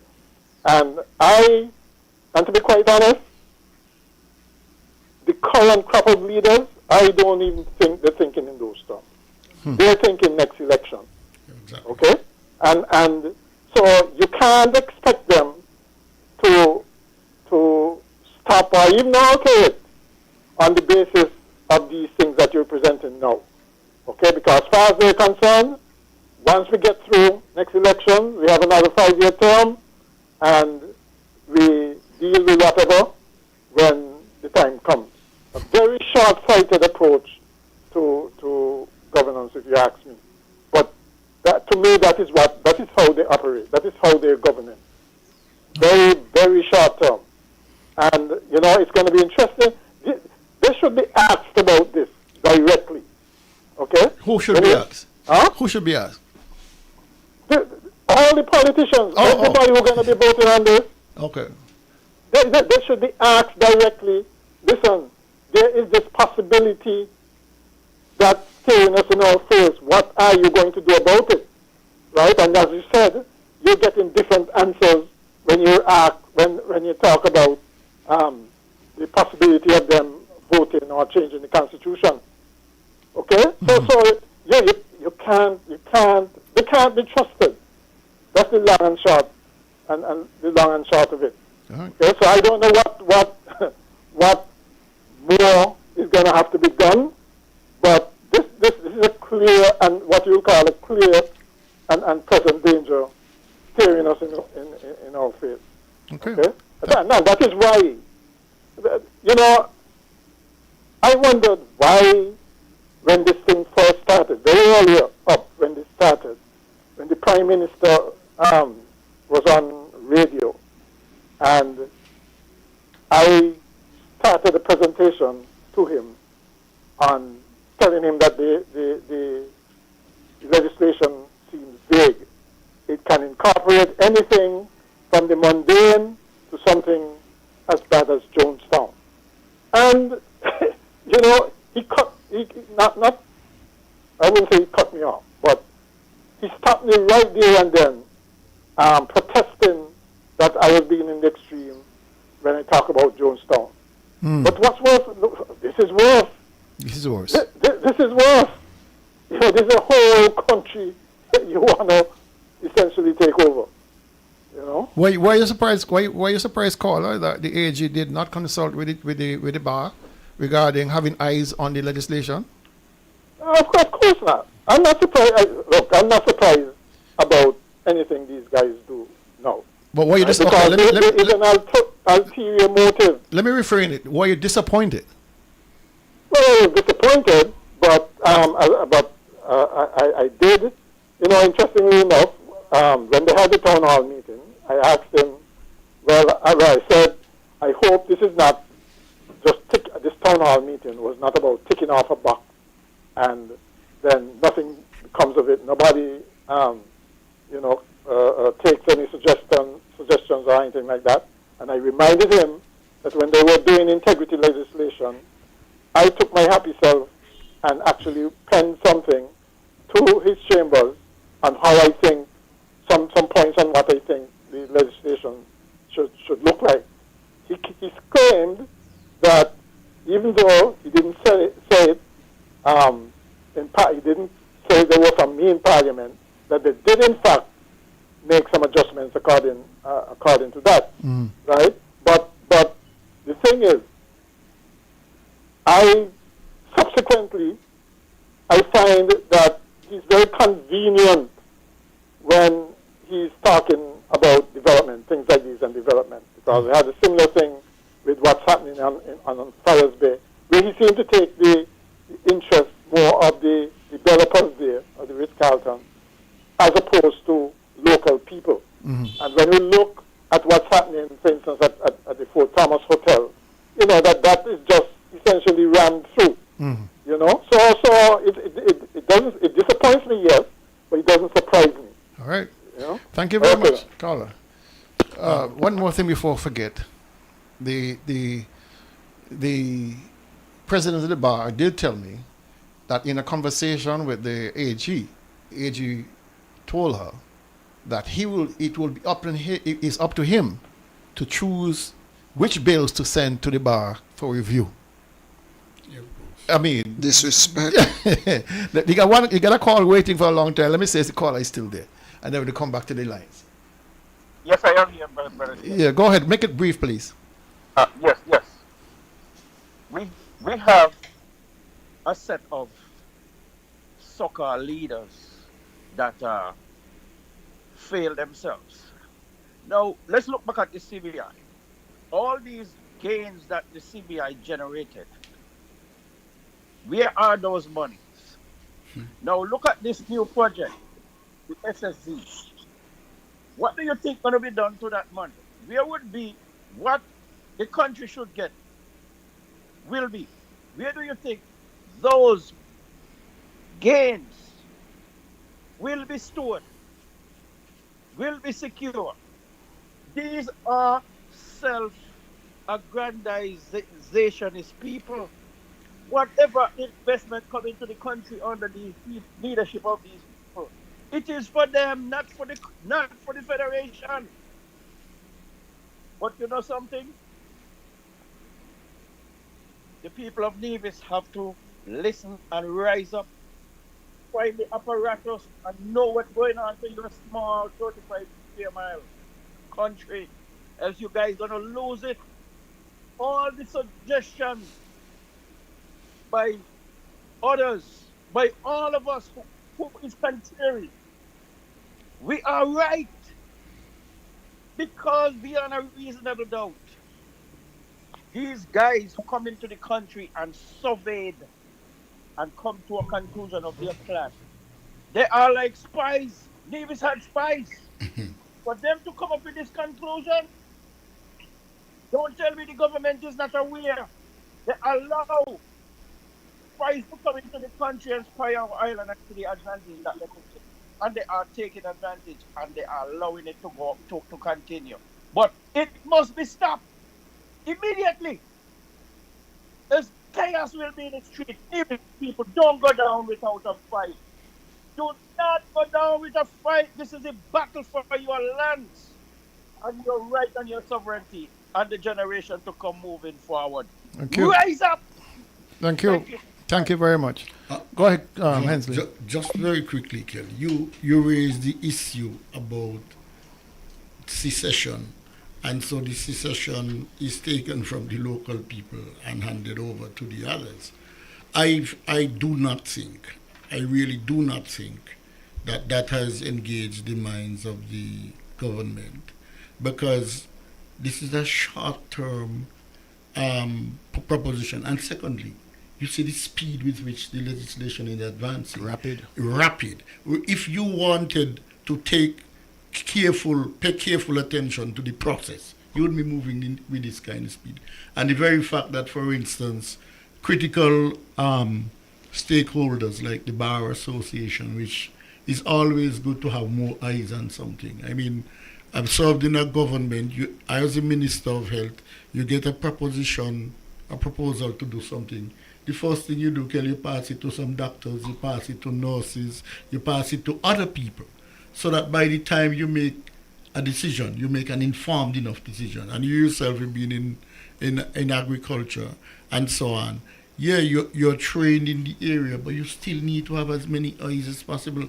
And if you're careful and you're so serious about land, the most important thing to me with this project, there are some fundamental things lacking. One, the sense of our heritage, the sense of our culture, and the sense of our patrimony. You can't sign off on so much land. I want to ask one question. Why is it necessary to have so much land given to one entity? Why? Because you need a critical mass of 15,000. You need a critical population to do what exactly you want to do. You can't get that with 5,000 people. You can't overthrow us with 5,000 people. Well, you can do it with 15. You can do it with 15. I see. We have a small population. They want a bigger population, so they're going to outmaneuver us. And you imagine, remember, voting age is 18. 18, yes. They're coming as 10,000 adults plus. Their children. Plus their children. Which could be 15 and so 16. If you count the persons who are adult population of Nevis, we are nowhere near 10,000. Oh, no, not at all. All right? So we will be overwhelmed. And with the ability to vote, which I personally don't believe the government has the right and can stop it. Oh no, that's enshrined in the Constitution. This is what Mark said. I was looking for this tape. I finally found it. This is what Brantley said about restricting citizenship. They must generate their own electricity, so there's no pressure on electricity grid. 70% by law, 70% of the electricity must be renewable. They must handle their own waste management. And they must ensure that they build. I think that's the same one from last week. The engineer made a mistake on, and we never corrected it. But let's move on. We got a call coming in. Good afternoon, on target. Hello, good afternoon, on target. Yeah, good afternoon, Dr. Daly. I have a few quick questions. Let me ask you this: does the Constitution spells out how the revenue sharing agreement works? Which revenue sharing? You're talking about from tax revenue? Yes. Yes, it does. There's a formula there. It's based on population. It's called a pro rata population basis, and it's about 26 to 74. Okay, so here's another question. How does one change that? You got to go through Parliament. You got to go through and change the Constitution. If it's a constitutional provision, and you now have more people on Nevis than on St. Kitts, or proportionate more on Nevis than St. Kitts, then you have to now amend the Constitution to reflect that.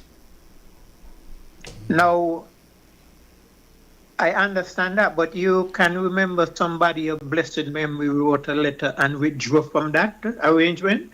Yeah, and it was never challenged by St. Kitts for obvious reasons. Exactly. That's how they plan to stop these people from voting, by going into the Parliament and amend whatever voting thing there, and hope no one will challenge it. That ain't gonna happen, because there was a challenge made in the last election by a white person up there in Nevis to the fact that he's been resident on Nevis, he's a CBI citizen, and he wasn't allowed to vote. And one letter to the supervised elections reversed that whole objection. Of course. You cannot stop a citizen from voting. You cannot. Awful thing. All right. So they are messing with the Constitution, hoping basically nobody will notice, but we are noticing. Exactly my point. One more thing. Yes. What is Spencer Brand's profession? He is an architect by training. I'm glad you say that, because at the town hall, he seems to be the project manager. maybe he'll a new dispensation. Is he working for the developers? Because it appears so to me. I was wondering who representing the NIA. Well, we're going to get to that section in a moment, so stay tuned. Okay, one more thing. Okay, one more thing. They remind me of the days of King Sugar, when you had all those ministers from the cabinet who was in the union. They will come and they will say, well, the union want to raise let's say 10%. Mm-hmm. They take off that hat, put on the cabinet hat, and say we can afford that. That's how it seems to be operating. Wow. Well, all right. Yeah, thank you, man. Oh boy. Let us that's deep. Let us take 1 second break as we listen to this while I get myself reorganized. All right. One thing, we want we land. We want we say. Everybody to that we going hold on today.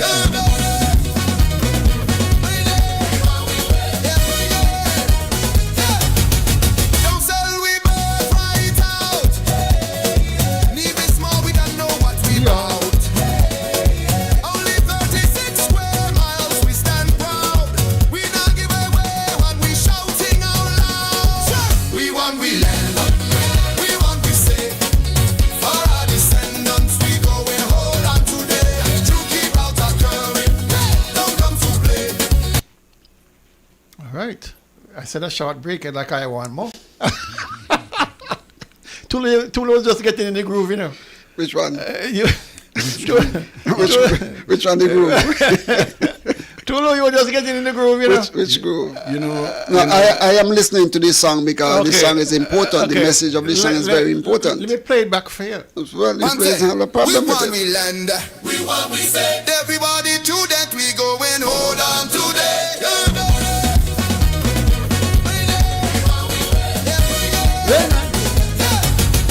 Don't sell we birth right out. Leave it small, we don't know what we bout.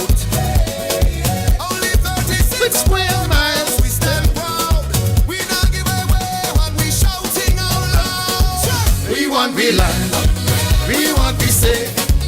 For our descendants, we going home today. Let you keep out our current. Don't come to play. Leave these people rise up. We not give it way.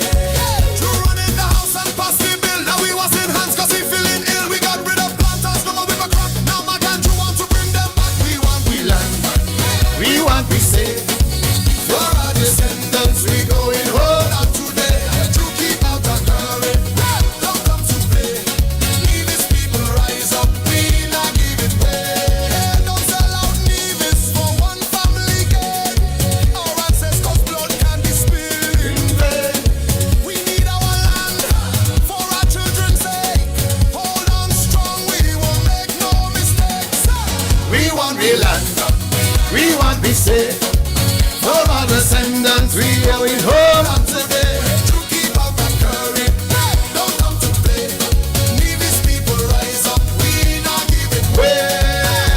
Pastor cannot say. Hold on to your land. One day you will need it. Keep it in your hand. For children yet unborn. We must take a stand. Davis people rise up. Protect our blessed land. We want we land. Come on, Tulu. Down the road. for our descendants. We going home. Don't come to play. Woo! People rise up. We not give it way. Bloody horn. Hey! Bloody horn. Woo! We want we land. We want we say. For our descendants, we going home on today. To keep out our curry. Don't come to play. Leave these people rise up. We not give it way. We want we land. Come on, Tulu. Down the road. Hamilton. Government Road. Stony Grove. Down the road. Braddock Road. Here we come. Low Street. Main Street. Prince William. We coming. Hold on to your land. What? What? What? What? Woo! Mother of God. You know, Kelly, you know what is so dangerously upsetting about this Destiny project? Here you have a group of libertarians with absolute contempt for black people, absolute willingness to drive us back into slavery. They come to an island and they meet a government, and the government is fast asleep. They don't realize that this is what is going to happen. And so here we are saying, pointing out the worst, this is the most dangerous element you mentioned here, Kel, this is secession. That if you cede land to them, power to them, clearly they are rich and wealthy, so power and land and power, and then you take over the country and Nevis is no more. And then, but you have a government which is representing the people, and you can't see that. I mean, I served in a government, as I say. I wouldn't imagine, how is it nobody ever came close to that kind of foolishness when Premier Parry was in government? Which government is representing the people? Huh? Which government is representing the people? Not CCM. Well, they will tell you they are not representing the people of Nevis. When the Premier could say that it doesn't matter to him one iota I expect him to talk. What the people think about him and say. So then he cannot be representing us. He's not representing me. At this stake, the Premier is playing a double agent. He is working on behalf of these investors. Everything that he is doing, he is doing for these investors. Settlers. Well, settlers, whatever they want to call themselves. And so we, the people of Nevis, need to understand that the Premier is not representing us or representing them. Everything that he has done, everything that he has said, you listen to his cabinet during the town hall meeting. They said nothing in the interest of the people of Nevis, other than they're saying that you don't have jobs. What type of jobs? One thing these people see, and Daly's been saying it all the time, the government is dead broke, and the Premier wants to say that he is going to have some money coming into the country at the expense of giving up the rights of the citizens of Nevis, giving up our sovereignty. We have to face that reality, and the people need to face it. I was trying to tell Daly to read into the record again the thing that he read. Because when you hear these people is advertising, coming into an island, coming in 5,000, 6,000, get citizenship in 2 years, and then you could run for leadership of the country. They're already setting up themselves to know that, hey, if we get in there, and we have a child born there, in 18 years from now, our child and our children could be running for the leadership of the island and taking over the island, running the island. They are careful in what they're doing. And again, Vro said that they are the ones who lay down the ground rules. And that is what we're going to go by. Vro said that we are purchasing lands from a foreign government to create the world's first libertarian country. Vro went and said that he wants the country to have a constitution that will give them the rights to do what they want to do. Daly is right.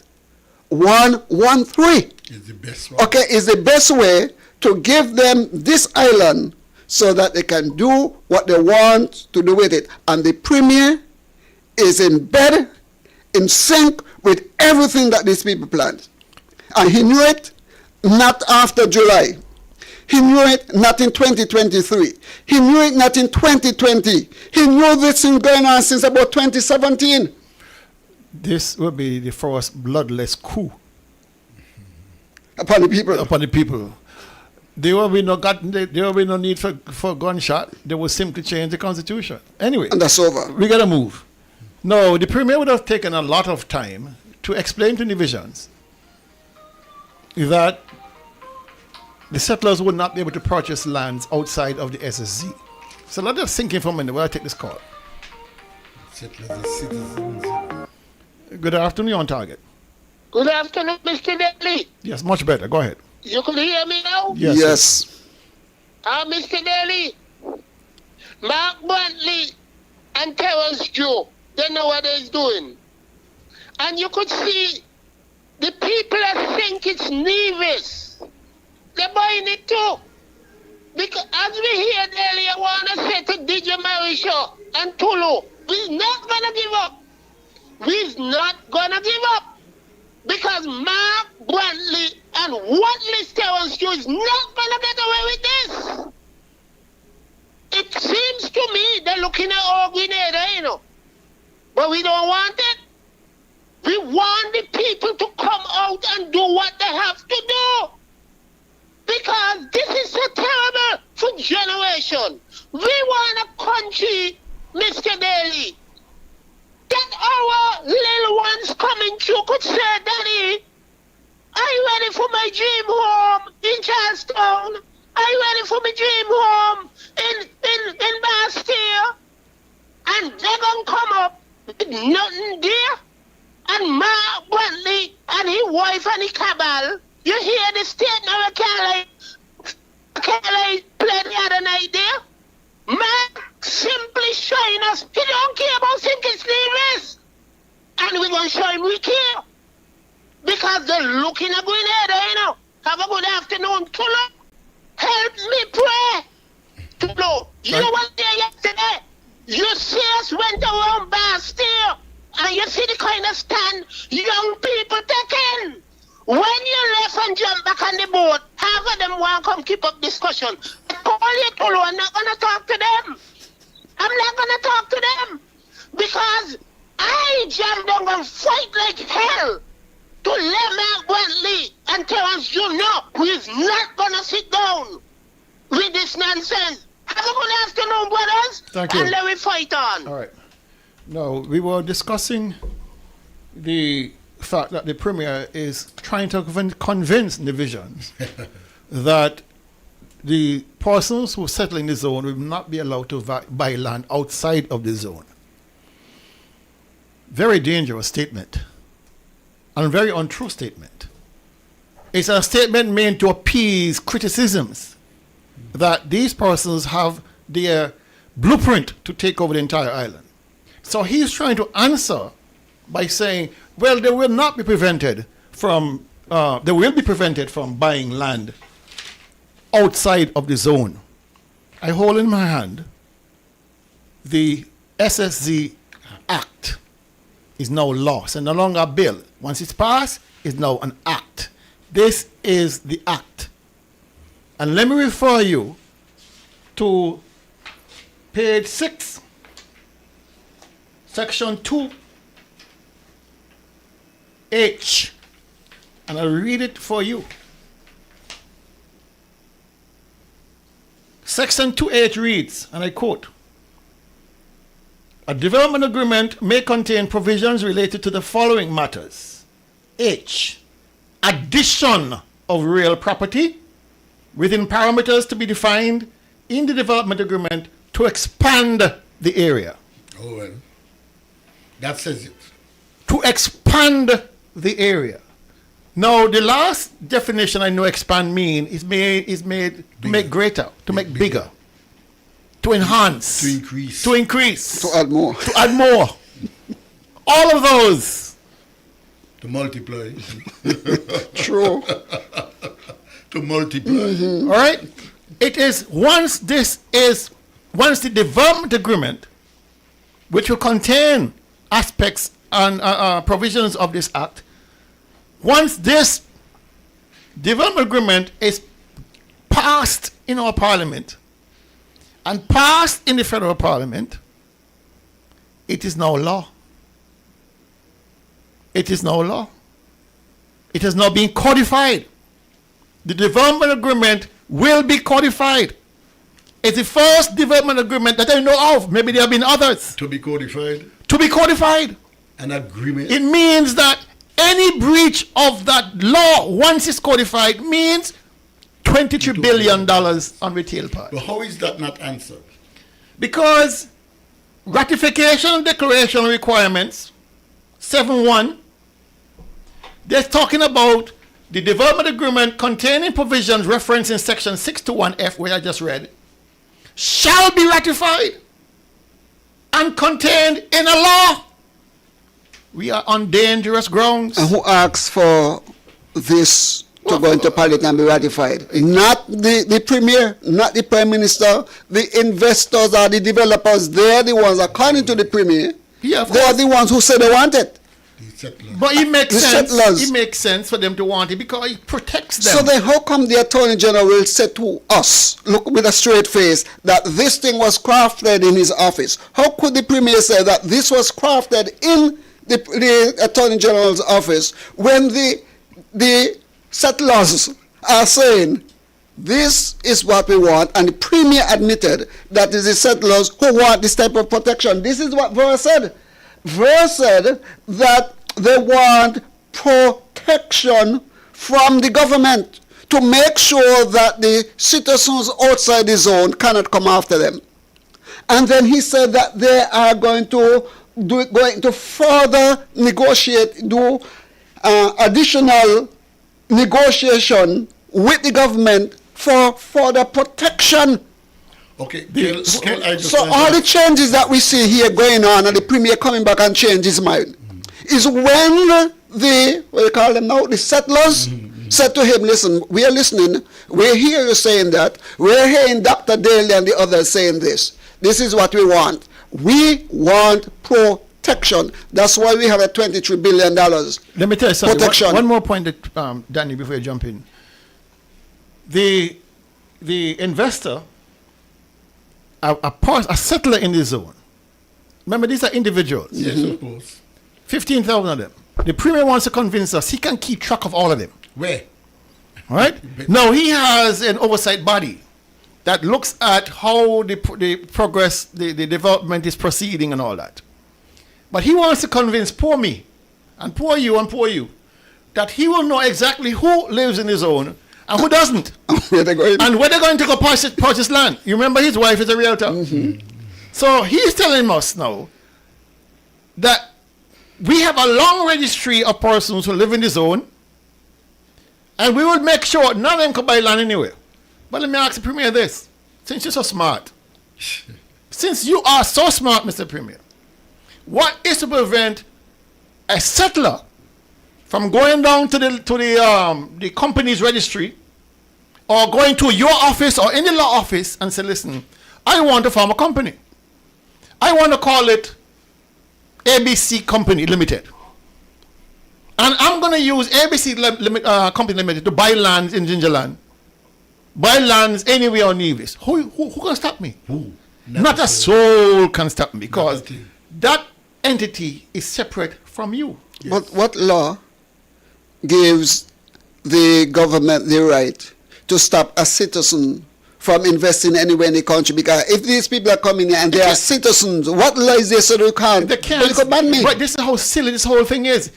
I've gone now beyond what the Premier is saying.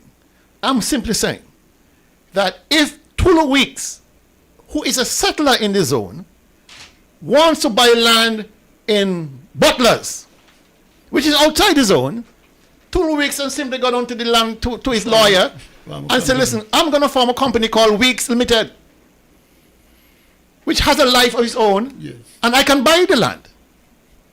But further to that, what if an investor buys land for us, decides to move out of the zone to his land?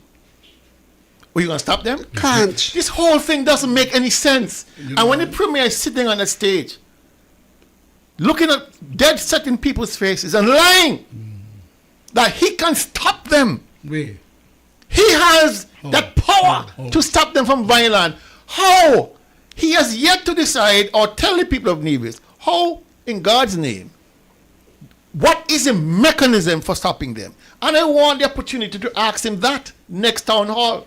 I want to ask him, said, Mr. Premier, what legislative fix do you have to prevent citizens from voting?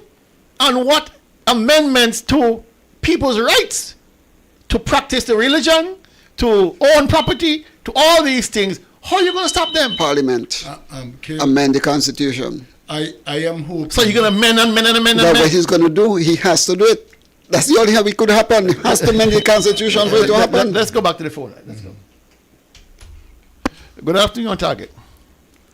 Hello, Dr. Ely. Good afternoon.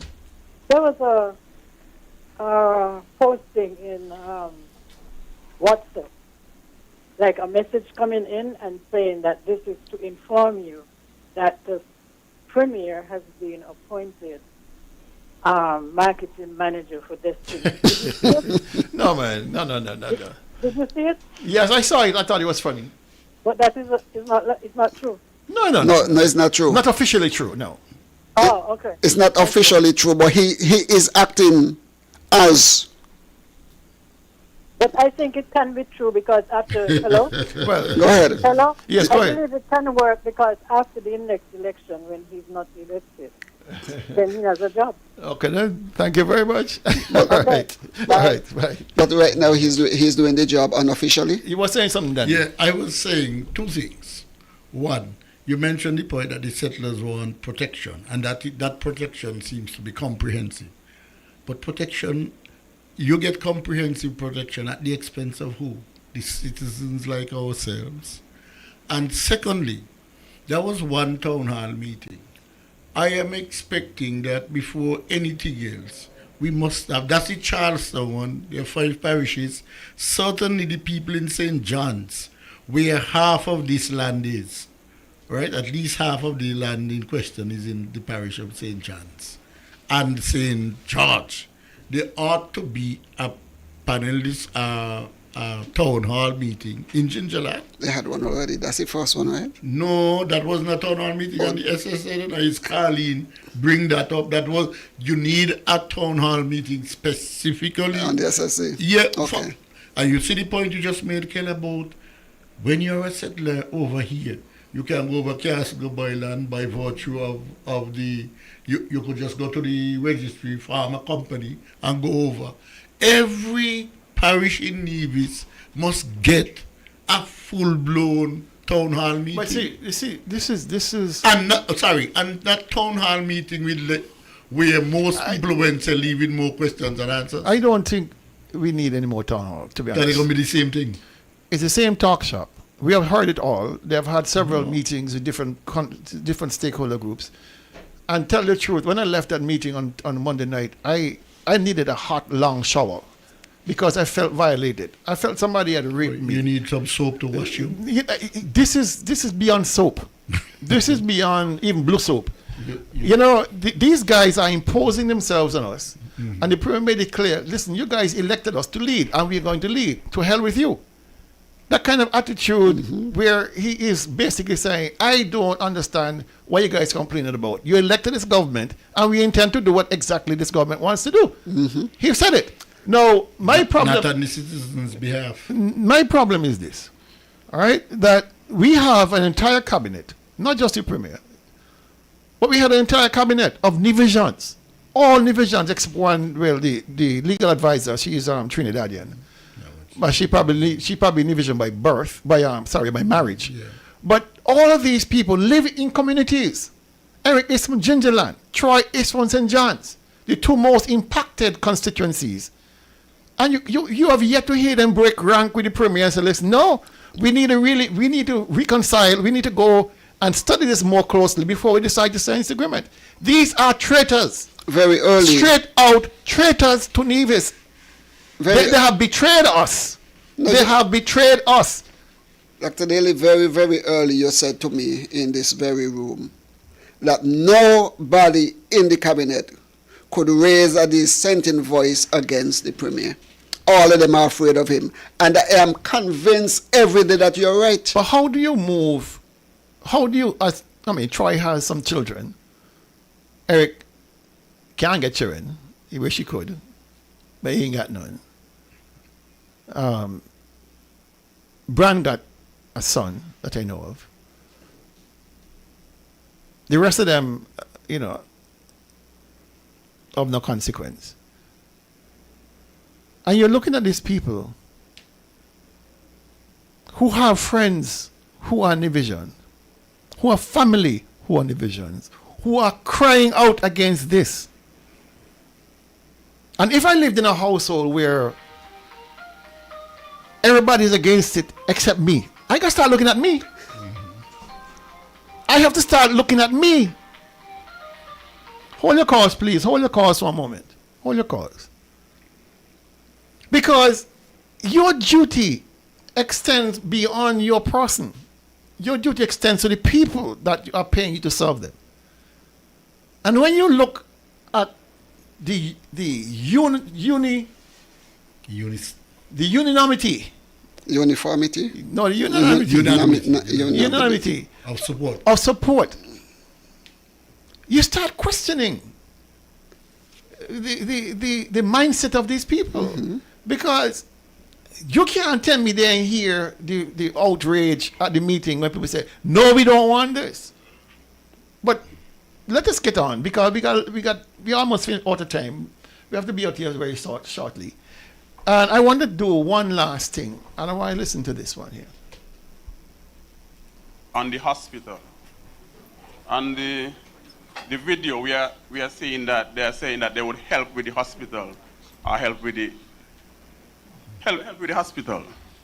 The question is whether we are talking about the failed project of the the wing of the hospital or a movement forward on the hospital? Okay, so the hospital project is the wing and the overall development of our healthcare facilities on the island. That is what we are seeking to have completed, and that is why we have decided to partner. Now, just so I explain why this has become important, there was at some point by these developers a suggestion that they would develop their own healthcare facilities inside the zone. And we said to them, rather than doing that, why not partner with us and develop the healthcare facilities in Nevis generally, so that everybody can benefit from those facilities. And so that was how we arrived at that particular position. All right. Listen to what he said. Listen to what he said. That is why we told them, let us partner together and get this hospital done. So no longer will the NA have to find the resources, which is estimated by the Taiwanese to about $50 million to complete the 8-year-old hospital extension project. And you notice the Premier didn't allow Spencer Brand to answer the question. The man best suited to answer was not allowed to answer. All right? And you notice the questioner quite clearly said the failed hospital project. But more to the point, we have now moved away from sustainability to partnerships. True. So this is now not longer a special sustainability zone. This is a special partnership zone. Private partnership. Right? Or should it be a special public partnership zone? Private partnership, public-private partnership zone, SPPPZ. That's what we are. Because we have now moved from geothermal to hospital to seaport. So this no longer a sustainability zone. The Premier has quite clearly signaled that they are now partners with the zone developers. It tells you they have clearly decided, to sign this agreement, because without it, they cannot get the financing they need to complete the hospital, to complete the geothermal, which by itself is over $500 million. So the reality is, and the potential is, rather than us developing our geothermal potential and selling them power, we will be buying power from them under their terms, because it is their money. And the piper calls the tune. That's what Vera said. The piper calls the tune. You understand?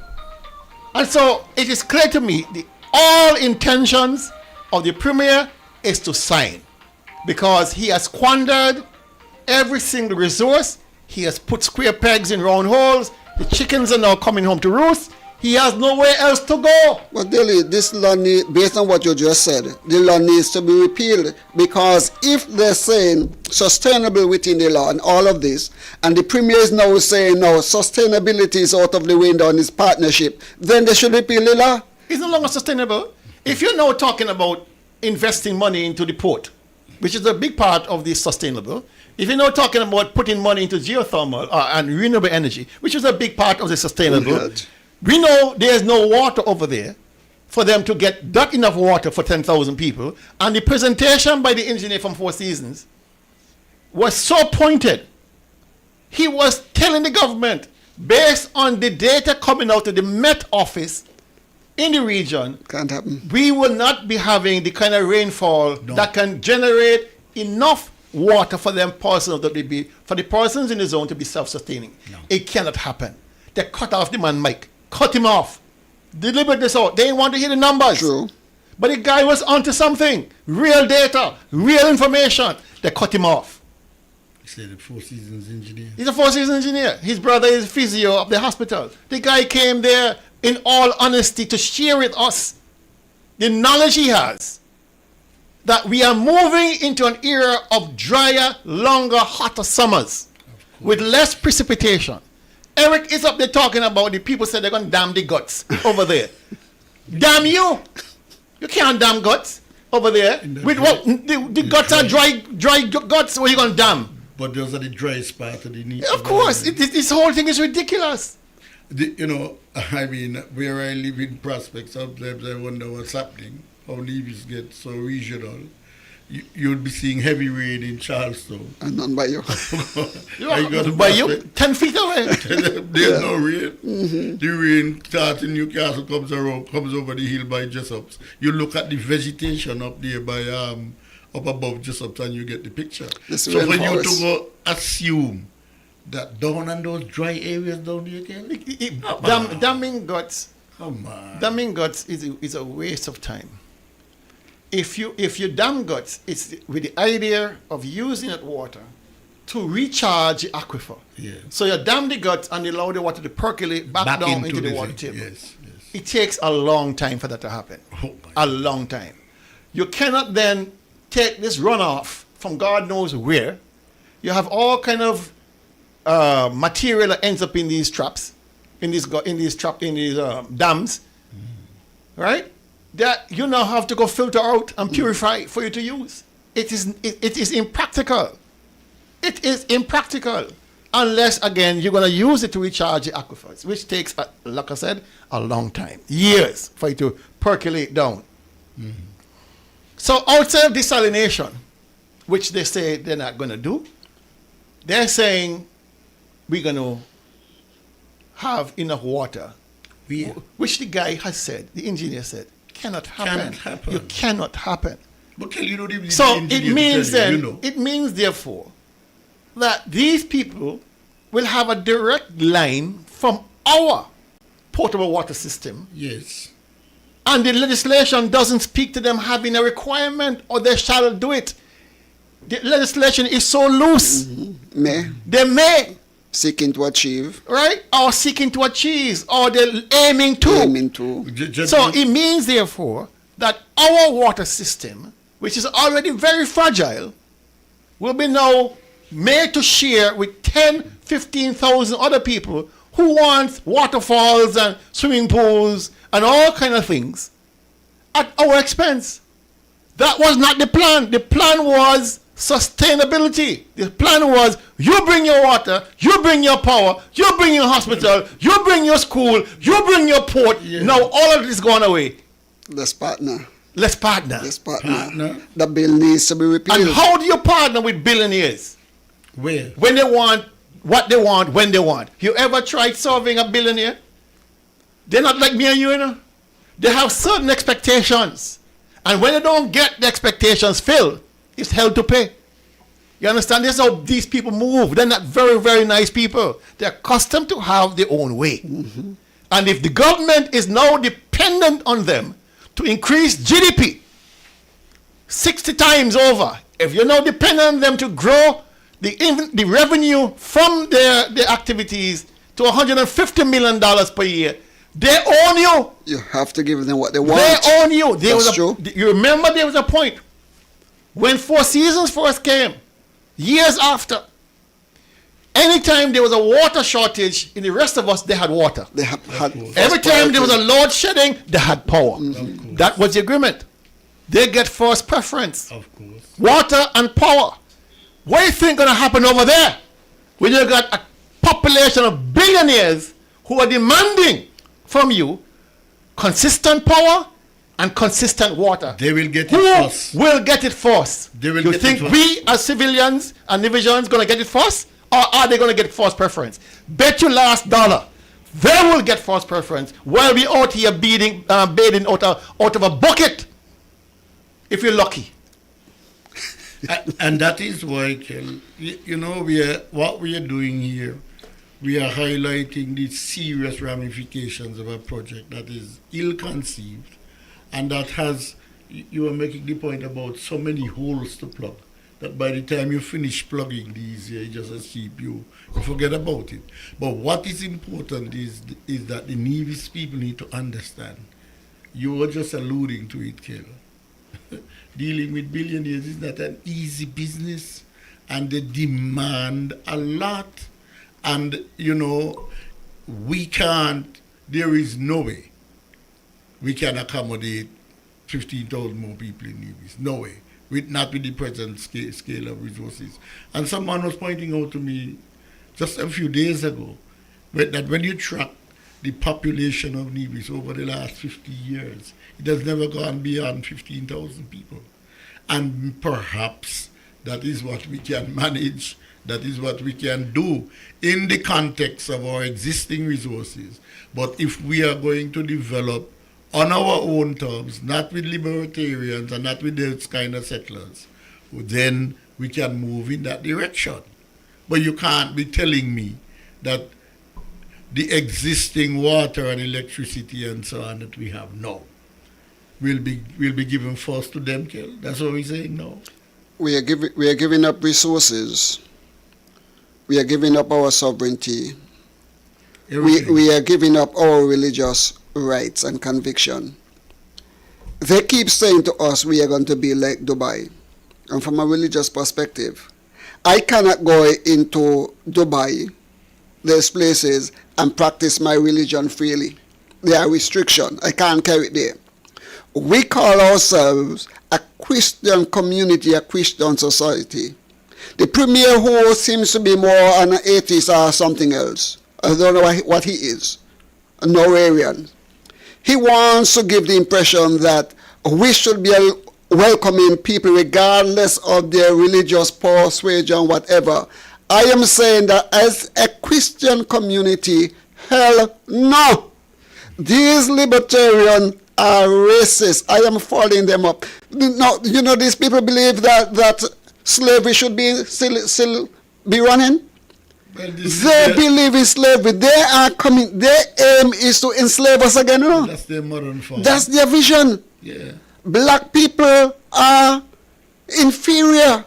And we have a black premier who is saying to us we must allow them to come and take over because what? He said dollar sign. And people need to understand, he stands to benefit handsomely out of these billions of dollars that they said they're going to spend. The most of the money, the billions, will be spent to build what they want according to their private home owners association.